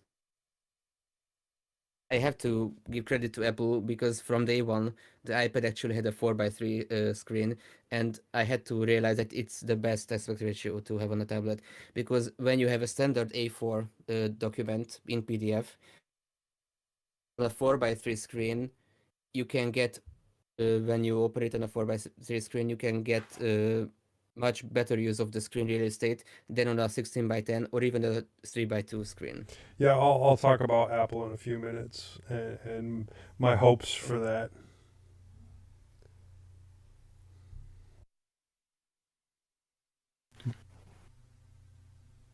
Go ahead, I might Tony. have to start distro hopping on this tablet because the main reason I've been sticking with Arch is having GNOME 40 and also some other programs I want to use on it. But now that Ubuntu finally got GNOME 40 and so did Debian, maybe I have to try Now, Cinnamon, you either might have Debian to or increase Cobalt when some it comes out. sizes, but I'd Cinnamon. still like Cinnamon Oh, on a tablet. one of my biggest complaints I haven't even talked about yet. I really want to stick to using Wayland on this tablet because I started using my laptop, which also has a touchscreen, I quickly realized that Wayland is just a much better experience on a touchscreen. For example, if I want to tile drag a window to the edge of the screen to tile it to the that part of the window of the screen, if you use a mouse, it's the same on Wayland and X. But if I try to do the same with my finger right now, I'm trying to do it. I guess it won't let me because it's a browser. But for example, if I want to tile a file manager, I can just drag it to the edge of the screen and it will tile. But if I'm using X, the edge of the window actually it bumps into the edge of the screen, and you cannot tile anything to the edge to the that side of the screen. So that's why I've been sticking with GNOME and Sway in particular. I also tried Plasma, but for some reason, Plasma doesn't have a pre-configured on-screen keyboard. Of course, Sway doesn't have either. That's why but the main one I've been using is GNOME. One other thing is Sway seems to have a better touchscreen integration overall because uh, when I tried Plasma, I tried both X and Wayland, and when I would use a touchscreen, it on X it wouldn't hide the cursor; it would just move the cursor to where I tap the screen. But when I logged into this Plasma Wayland session, whenever I start using the mouse or the touchpad, it would show the cursor. But when I would start to use the touchscreen, wherever I tap, it would just hide the cursor altogether. And GNOME actually does the same on both X and Wayland. But many of the other Ds on X, for example, Cinnamon and XFC, they don't do this. It seems like a very basic functionality for me You to can actually have the cursor. there's settings for that. I tried to use it on XFC, but the best solution I could find is just setting the cursor to auto hide after 1 millisecond of it not being used, which is not the perfect solution because you can still see the cursor whenever you tap the screen for a brief moment. Okay, Tony, you had something you wanted to add? Yeah, just to say, when we first decided on this topic, I'd kind of forgotten, but back in the day, 7, 8 years ago, I managed to pick up a Lenovo X200 tablet, which is round about the same era as the old netbook. Came out late 2009. Core i2, a Core 2 2 Duo. gig processor with 4 gig of RAM, and it was a nice little machine, very heavy. Not like the modern ones that are dead light. This was a full laptop with a swivel screen that folded back on itself, but Is it it did have a. the, Go on. sorry to interrupt, is it the Lenovo Yoga X200? No. This is an X200. The X series of laptops. They made some of them into tablets as well, with a screen. So this is we're now talking 12 years ago, a 12-year-old laptop these days. I This do is a still have it convertible. yeah, I do have it in the cupboard somewhere. I might dig it out and flash it up when we go home next week. Absolutely. Just to have a look, maybe put something like Endeavour on it and see how lightweight I can get it running.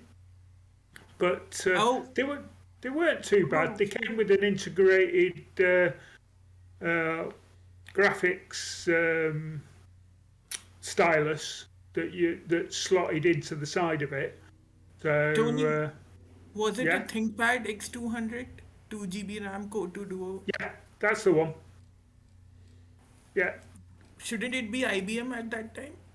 no, 5 years no, back? it was Lenovo. Yeah, they'd already changed to Lenovo by then. What was the year, Joe, when you October were... 2009.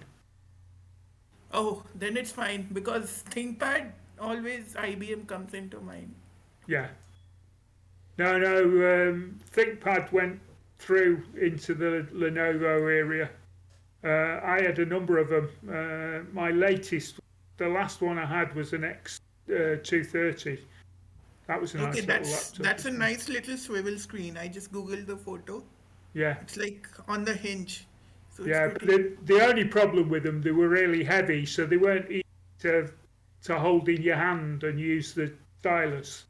That was the thing. But Linux Mint in the day worked really well on them. I was quite Well, impressed with it. well, what do you expect? It's a ThinkPad. Yeah. Of course, Linux So will work well on ThinkPads, I believe. yeah.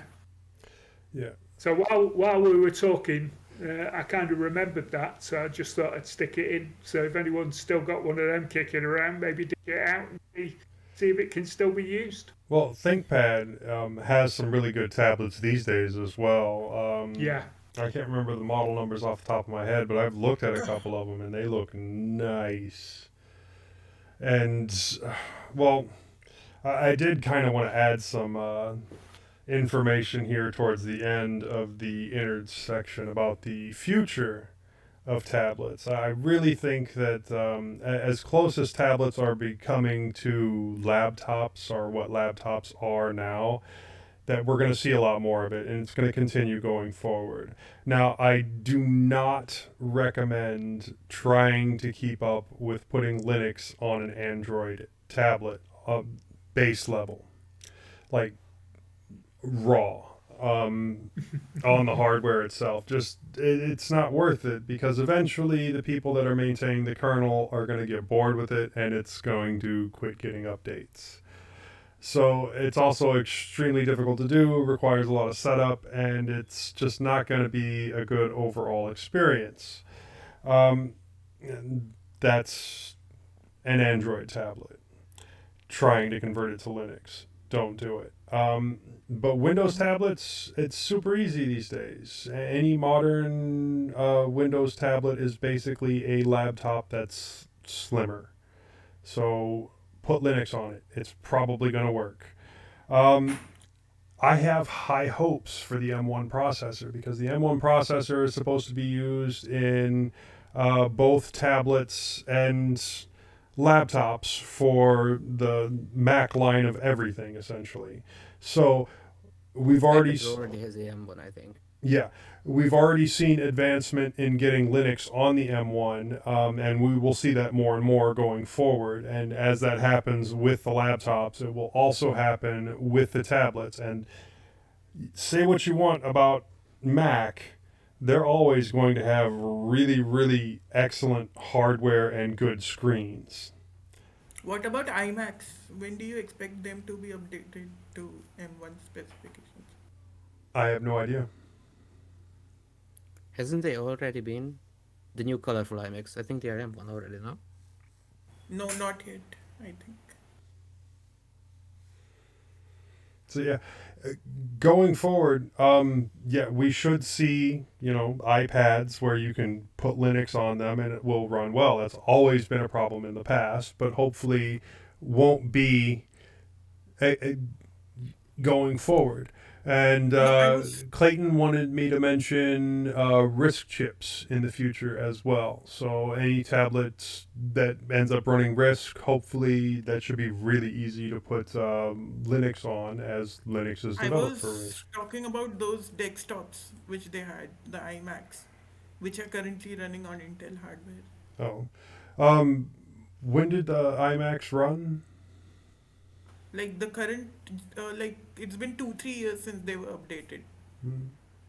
I'm pretty sure somebody's probably ported Linux to it already, but I'm not sure.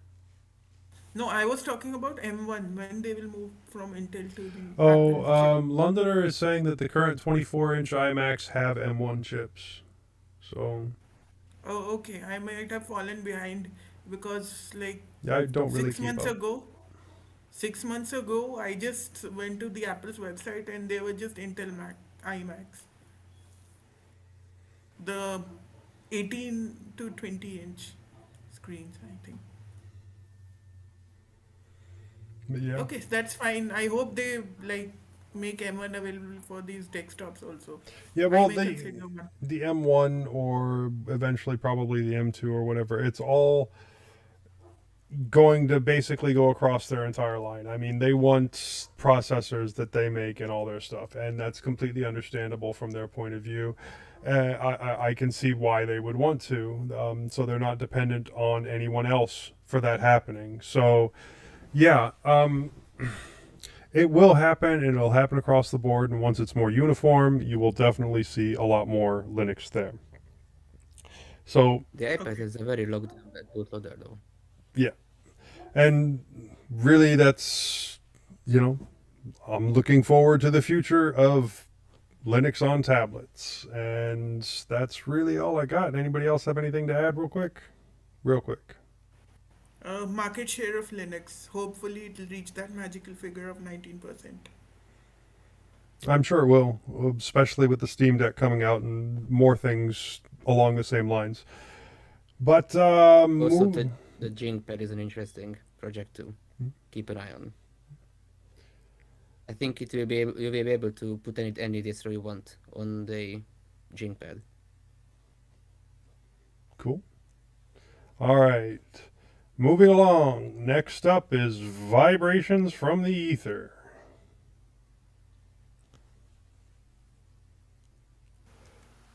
Okay, who wants to take this first I'll, one? I'll take these first couple. Okay. Okay, so this is from Simon. Hello. First, I just want to say thank you for the, and then I want to suggest you upload the MP3 file of each podcast episode in your Telegram channel after uploading it to your website the same day or a few days later. Listening to your podcast in Telegram is much easier for a lot of people who do not have access to cheap internet. Telegram works with low-speed internet very fast, and the play-pause system in Telegram application is really cool. Thanks again for everything. Best, Salman. What do you think of that, Joe? I think that's highly doable. We'll talk to the people doing the editing, and when they upload the audio, see if they want to also upload it to Telegram. I'm not sure how that works. Would it just be a link? No, you can actually bed audio files into Telegram. I know Popey used to do an audio series on Telegram. Yeah, and I know that like archive.org, where we store all of our shows, also has a player. I'm pretty sure that an app that can go on your phone, and they would use a lower speed internet as well. I don't know if that'll work for you, Sarman. You should try it out and tell us if that works. Or I'll probably try it out right after the show and see how well it works. But I will talk to the people doing the editing. I believe it's going to be Bo this next week, and see if he wants to try it. I think it's more who posts it rather than who edits it. Okay, whoever's posting, we will talk to them and see if they can also put it up on Telegram. Maybe in our second channel that's specifically for whenever a new show comes out. Yeah, that might be cool. So we also got another email from someone. I want to suggest, if possible for you, in one of the episodes, talk a little about LPIC1 exam. So that's the Linux. Is it Linux Professional something certificate? Anyway. Linux Professional Institute certification. Yeah. Okay. And what's the best way to practice for the exam and not forget the command options and small details? In real world, people can use man during the daily work, but not on the exam time. And also talk about how it is possible to get a job as an sysadmin as an entry-level job. How much someone needs to know Linux and MySQL, and then it ended and ... So I don't know what happened there. Oh, well, let me take a couple cracks at this, and then you can jump in, Nishant. We did have something very similar to this. Was it Bo, or was it the? I think it was Bo. Yeah. Yeah, who was going through one of the exams and went through everything that he was studying while he was studying it, and that gave him the opportunity to go over the material again. And that was our innards for 4 or 5 shows. I'm not sure. I don't remember exactly which exam that was, but that would definitely be something to go back over, because he had some really good information there. And I think that was a year and a half ago. Yeah, it'd be at least a year and a half ago, I would have. Yeah. But I don't see why we couldn't do something like that again if somebody decides to take one of the tests. I'm always happy to go over that stuff again. And I am. If you're going to go over the test, then we'll let you run some innards, and until it gets boring and we split it up into do something else for a week and then jump back into it. That'll be perfectly fine. Happy. Because next month, may I answer this question? The sysadmin thing. Minimum certification required is Red Hat certified admin, system admin, the entry level certificate. What I have seen from job postings in my search for a sysadmin. Yeah, they say that, but really, if you have any kind of Linux experience, you can get that junior system admin entry-level position. As long as when you go into the interview, you actually know what you're talking about. How to get the attention on your resume is to say the projects that you've done on your own, or you've been running Linux for X number of years, and then actually know things when they're questioning you. You would not believe the number of Linux experts that come in for interviews, and then I ask them simple questions like, hey, tell me about the command line, and they know nothing. Okay. Yeah, So, I think I was just going to say it might be different in different countries as well, Joe. So in America, they don't necessarily always want paper qualifications. Like you say, they want experience for you to actually know from experience what the job is. But in other countries, they may need that bit of paper before you can get a job. In India, it is written that it's good to have RHCSA certification, Yeah. RHCSE certification, or Really, LPIC 1 certification. Good to have. Like, otherwise, it's all knowledge based. If you can answer the interview, we'll select you, kind of thing. if you're in America and you're reading a job posting and the requirements for it, if you meet like 50% of those requirements, apply. I mean, the worst they can say is no or not call you back or whatever. Put in 10,000 different applications, somebody's going to call you. If you know Linux, when they ask you questions about Linux, you'll be fine. Yeah. Can I Okay, just one say, more. Sorry, one more I question was I just had. going to I was just going to say for Salmon, it may not apply, but I do know there is an awful lot of stuff about the LPIC exams on YouTube. Obviously, Salmon, from his previous email, has obviously not got very good internet connection, so that might be more difficult for him. But for people with decent internet, there is an Rel, awful lot of information out there. Rel as well. If you're taking the Rel exam, YouTube has just tons and tons of classes on it. Yeah. Go ahead, Nishant. REL is like very much demanding. I saw the question paper, it's like mostly practical. You need to be practical on it. The REL exams, which I have a book by Michael Yang, the RHCSA and RHCSE. It's mostly setting up different things, networking, etc. It's more practical compared to theoretical. So, which is good in a way. And one more question. I hope distro hopping does not count as experience, does it? No, right?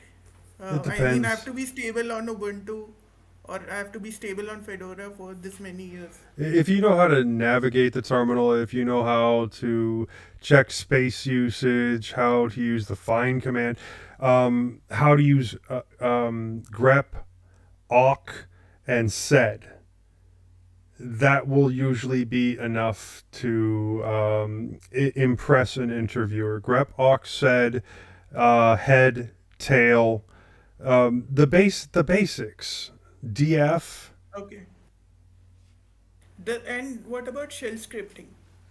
Well, if you can do command line, you can do shell scripting. Oh, okay. That's all shell scripting is command line commands put into a file and then run. Basically, automating all those single commands into one file, gathering them and then performing a function. Yep. Nice. Okay. Speaking of distro hopping, when people use a distro because of something not working on the specific distro, but instead of distro hopping, you decide to try to fix it on that distro. It might give you more experience rather than just trying it on a different distro. Correct. Shall we move on? Yes. Hmm? Yeah. Okay, you want me to take this one real quick? Aye. From David. I was hoping you could point me in the direction of a segment that was covered fairly recently on the mintCast podcast regarding a computer that was being unplugged by cleaning staff. I believe I am having a similar experience. Haven't had any luck finding it with keywords. Thanks, David. I don't remember this. No, I don't actually. I wondered if it was one that I missed. Oh, I didn't miss any, and I don't You don't necessarily remember remember this. I wonder if he's getting his podcasts mixed up. Quite possibly, because I vaguely remember it being talked about on maybe the Ubuntu podcast Possibly. a while ago, but it's not surprising that the cleaning staff randomly unplugs things and plugs them back in. And you can even put big stickers over, say, please do not unplug this. And they still do it. Yeah. Yeah. At the university where I study, at the Department of Genetics, there's a big sign that says, uh, at the Department of Genetics, it is strictly forbidden to, what's the word? Extermination, to do extermination, specifically insects and rodents, because they use both insects and rodents in their experiments. And I guess it would be funny to one day go into the lab and the experiment is gone. It's been exterminated. No, it Yeah. wouldn't be funny. That'd be violent. Yeah. A couple of years of your life just flushed. All right. I think I'm going to take this one I too. recently heard. Okay, sorry, nothing. From Dylan. Hello, mintCast crew. As always, I wanted to thank you for the excellent podcast that you put out every week. It never lasts more than a day in my podcast queue and has been a staple for me since I switched to Linux. Welcome also to all of the new hosts. I am really enjoying the fresh perspectives and energy. While I was a huge fan of both Leo and Moss and will miss their contributions, I feel confident that mintCast is in good hands in the future. I wanted to write because I really enjoyed hearing Joe's thoughts on his experience with the Pine phone a few episodes back.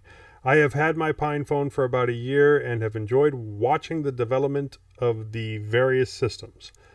Personally, I found Ubuntu Touch, Mobian, and the Manjaro offerings to be the closest to daily use status, but there is obviously still work to be done. However, with Joe having shared his experience in the most recent announcement of the Pine Phone Pro, I felt that I should share the one negative experience that I have had. Several months ago, my Bluetooth and Wi-Fi stopped working spontaneously. There was no precipitating event, i.e. dropping the phone, but I can confirm that it is a hardware issue since it persists across several installs. I don't know whether it is just a loose wire or whether the RTL8723CS has just conked out at this stage. I reached out to Pine64 for some assistance, and initially I had a reply asking me to run the factory test utility to confirm the hardware issue. However, after this was done, I have received no follow-up response from support. I opened a second and third ticket trying to get a response, but no luck. This has been quite disappointing because all I really need is a simple description of how to find the connection in the phone or a clear answer that I am out of luck. To be clear, I am actually a very big fan of Pine64. I have a Pinebook Pro that I use regularly, several Pine Time watches, and a Pine power supply. All of these things are absolutely fantastic products that I would recommend to anyone who likes to tinker. So overall, my view on Pine64 is quite positive. Nevertheless, I thought that I would note that support is not really up to the standards of the design or build quality that we see with Pine64. If you ever wanted to talk Pine64 products in depth in the Telegram group or possibly on the show, then I'd be happy to share my experiences. Looking forward to the next episode. All the best, Dylan B. Couple things I want to say here. One, why no Pinesil? Two, I have seen schematics. I don't remember where. I'm pretty sure you can also find a teardown. And it looks like the Pine phone, once you get it taken apart, is relatively easy to work on. And maybe even the chips are replaceable if you know what you're doing. Look around on YouTube. Look around for schematics or teardowns on the internet somewhere. I don't think it's that hard to take apart and take a look at that, but I'm not certain because I haven't done it myself. And yeah, I love the Pine power supply, and it works really well with the Pinesil. You should get like 3 of them. Anybody else? Interesting to see Ubuntu Touch getting developed slowly. It's been one of the long-standing Ubuntu variants. Yeah, I think I'm going to try out Ubuntu Plasma, which I don't know if that is the official Ubuntu Touch or not. I'd have to look. And I might Okay. reinstall Manjaro again and just see how that goes. Wait, is there's no Manjaro with the non-Posh version of Manjaro? For There's example, Manjaro Manjaro ARM. Plasma. Manjaro No. Plasma. Okay, so is it all part of the Manjaro ARM series, Yeah, or that is different project? yeah, it's Manjaro ARM. Okay. I might be really out of the loop here, but isn't Ubuntu Touch using something that resembles I'm not Unity? sure. I'm Or not is it a sure. fork of Unity? I'd have to look. Mm. Well, I've still yet to try Ubuntu based any Ubuntu distros on phones. I'm still happy Do with you, do you have the Android Pine phone? device. No, I don't have any. I I haven't tried any phones with Android with Linux on it. Well, if we decide to do a Pine 64 show, we're definitely going to have to try and get Dylan on, see what his availability is. It's always good to, bring in listeners and let them talk. And, I would love to I hear could his opinion. I could do the Pine 64 thing, but I don't have a Pine 64 hardware yet. Has anybody had a chance to mess around with the Pinebook Pro? Nope, no, I haven't. I did get a small opportunity on the Pinebook Pro about 2 years ago at the local Linux Lug. Somebody got one like right after it came out, and I got to sit down with it for a good 5 minutes. So obviously I'm an expert. I hope you didn't destroy the fellow's setup. No, I barely got hands on with it. I didn't want to get too attached. How was the 5 minutes review Oh, of the performance? it was very Linuxy. All right. I'm getting the signal to it's time to move things on. Tony's rushing me here. That is it for our feedback. I hope we get more for the next show. Well, we got good feedback for the show. I hope we get even more feedback for the next show. So doesn't look like we have anything for check this out. And so we're going to move on to announcements. Our next episode will be 2 p.m. U.S. Central Time on Sunday, the 31st of October. You can get mintCast converted to your time zone with the link in the show notes. The next live stream will be 2 p.m. U.S. Central Time on Saturday, the 23rd of October. Sorry, I missed last week. I had a friend show up, so I wasn't able to do the stream. Get the live stream converted to, you can get that live stream converted to your time zone as well using the link in the show notes. Okay. Can I just say for our European friend that UK and I think moving to winter time on Sunday the 31st of the show will probably be an hour early for them because I don't think you move your clocks until first or second week in November, do you, Joe? Something like that. Yeah. Okay, so that means 11:30 IST in the night for me. Right now it's coming around 12:30 something. Yeah. If 12:30 you a.m. if you got to If skip a that- week or two because it's at a poor time, then yeah, we'll deal with it. No, I'm fine with it. Okay. I'm fine with it. No, I'm just saying that's only if your clocks move, Nissan. Do they? Do they move on that date? No, they don't move, but we adjust according to whatever UK, US. Yeah, but if your clocks don't move, then the time will be the same for you. It's just European clock times are moving that weekend. Until our clocks Okay. move. Yeah. Okay, because my shifts are decided according to whenever your clocks like move. 1 hour before, 1 hour later. Yeah. So that's why Okay. I was telling like it will be 11:30. This is all very wibbly wobbly stuff. All No, we are right. good at adjusting. Okay. We can. I'm really looking forward to whenever, if it happens, we will just stop adjusting our clocks. Yeah, it would be it make the world a lot less confusing a place. Okay. Well, Especially in Australia. this has been Joe. If you want to hear more of me, you can catch me on a couple of my other podcasts. I'm on tllts.org. That's the Linux Link Tech Show. I'm also on the Linux Lugcast, which you can find at linuxlugcast.com. You can find me on MeWe. You can send me an email directly, jb@mintcast.org, and that's actually my preference. Or there's a link in the show notes to buy me a coffee, and that's on Ko-fi.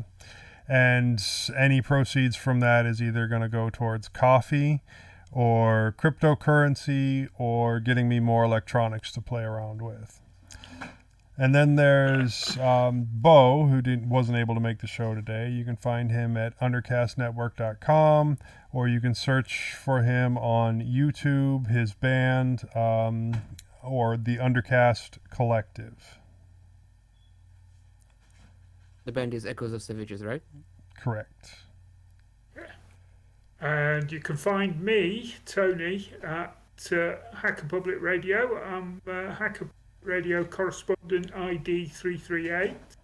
I'm also on Twitter at TonyH1212, th at mintcast.org, and distrohoppersdigest@gmail.com.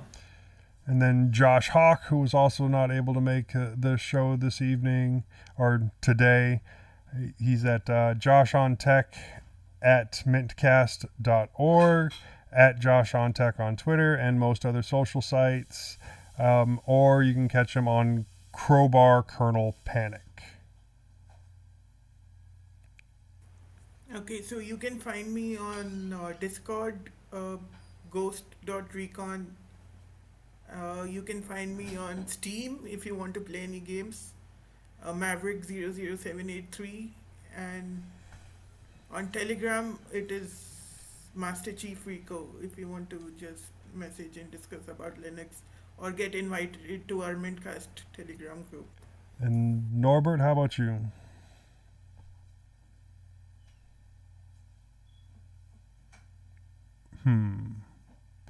You can catch Norbert at mintcast.org. And then there's the other Josh. You can catch him, JT at mintcast.org, Josh Stacker on Discord, and at metal_foss on Twitter. And then there's also Leo, who you can find at leochavez.org, and at Leo Chavez on Twitter, and at Leo at c.im on Mastodon, linuxuserspace.show, or Terminal Tricks, and he also has a link to buy him a coffee in the show notes. Before we leave, we want to make sure to acknowledge some of the people who make mintCast possible. Owen Peary for audio editing, although I think Bo will be doing it this next time. Josh Lowe for all his work on the website, Hobstar for our logo, and RD for the animated Discord logo, and Londoner for our time sync.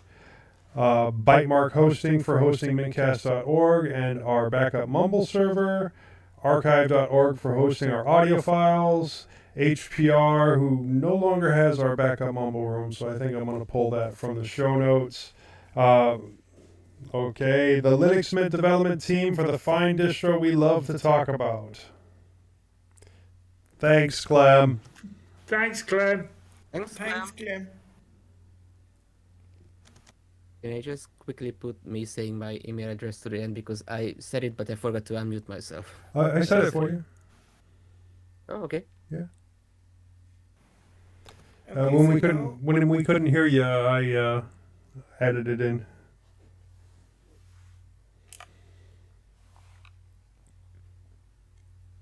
Okay, shall we shut Audacity down and export our audio? Okay, stop. Export. Audio. 372.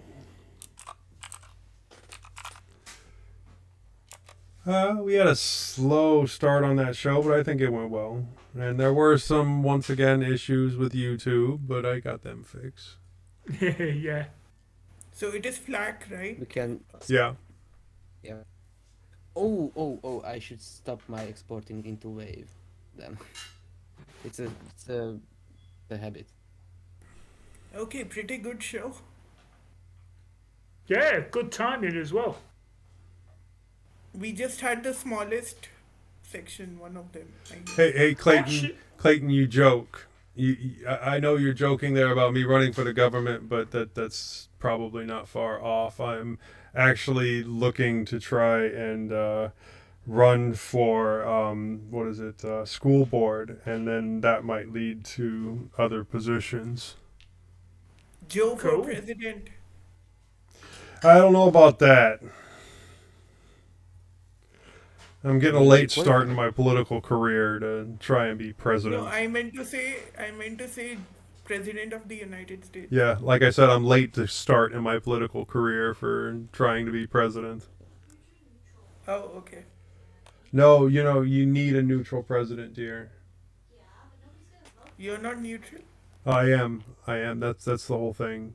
My daughter was saying that I was too neutral to be president, and I'm saying what we need is a neutral president. Oh, sometimes when you talk to your daughter, I feel like you're talking to us Well, I was talking to on the video. both. Okay. We also need a president who's younger than 60 years. I am younger than 60, but like I said, I'm starting my political career kind of late there, so. So, Norbert, you're saying Tony is old? Ah, he's not. I mean, I'm not the one saying it. You're the one who just said it. That No, who I is think old? Who's he saying is old? Me, I'm not. because I'm over 60. I just said it's how no, I'm most not. U.S. presidents in I recent don't know history have what been. is Tony's age, but I think somewhere around Well, 60 ain't 50 or terrible. 60. I'm over 60. Just leave it at that. That's great. Like, I'm seeing first time. Tech enthusiast. Right, my audio's heading to the folder I gotta as bring we up the speak. folder.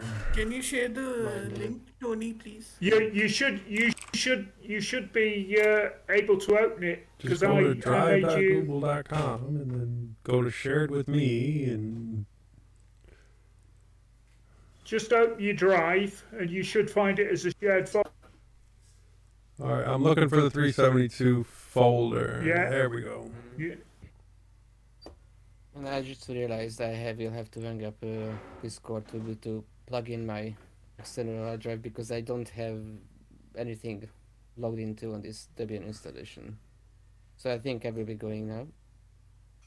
I'll upload my audio in the next 10 minutes.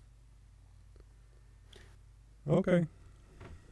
Mine's going to take 15 minutes to get there. Oh, is it a Is, challenge? is it show audio? Show audio, yeah. And there should be a folder that says episode 372. Are we having a stream next week? Because last week we skipped one. I'm hoping to, but with that Saturday show, if something comes up, I'm not overly worried about it in my case because I do have family things and Well, we did say that the live stream on alternate Saturdays was dependent on people being able to do it. yeah, It wasn't a regular thing. I would like to get somebody else set up and able to do the full live streaming of the show just in case I'm not available on a Sunday or something Yeah. like that. I know it hasn't happened before, but statistically it's still going to happen sooner or later. And I'd hate It could happen, yeah. I'd hate for a Sunday show not to happen because I'm not available. So the Saturday show is a perfect time to test that. Yeah. Okay. So I don't know who wants to try that out, or if anybody wants to try that out. Okay. I may do, so. I have streamed Usually it's the before, next but not for like long time. Well, basically, it's set up OBS and give it the code, and voila. I have done that because I used to do flight simulations thing and stream it using OBS. So I know that basic stuff. Like stream key from YouTube or Twitch, right? Yeah. Mhm. Okay, I have to go. So All right. Okay, I Norbert, should have a nice day. get it next today. Okay, nice day too. Bye. All right. I'm gonna end the live stream unless anybody on the live stream listeners got anything else they want to say. You have 10 seconds. I guess I have to give them 20 because, latency. Okay, I'm then going to change this back to some Fedora system or Ubuntu Mate. And make sure from next time that don't distro hub 50 minutes before.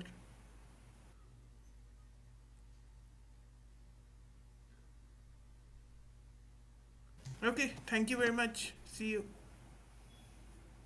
See ya.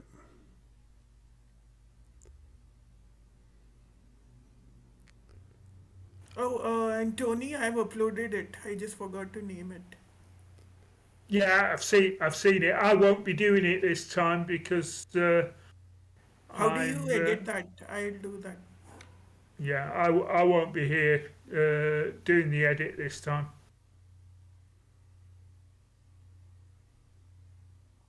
Is it possible to edit it within Google Drive? You can rename it, yeah.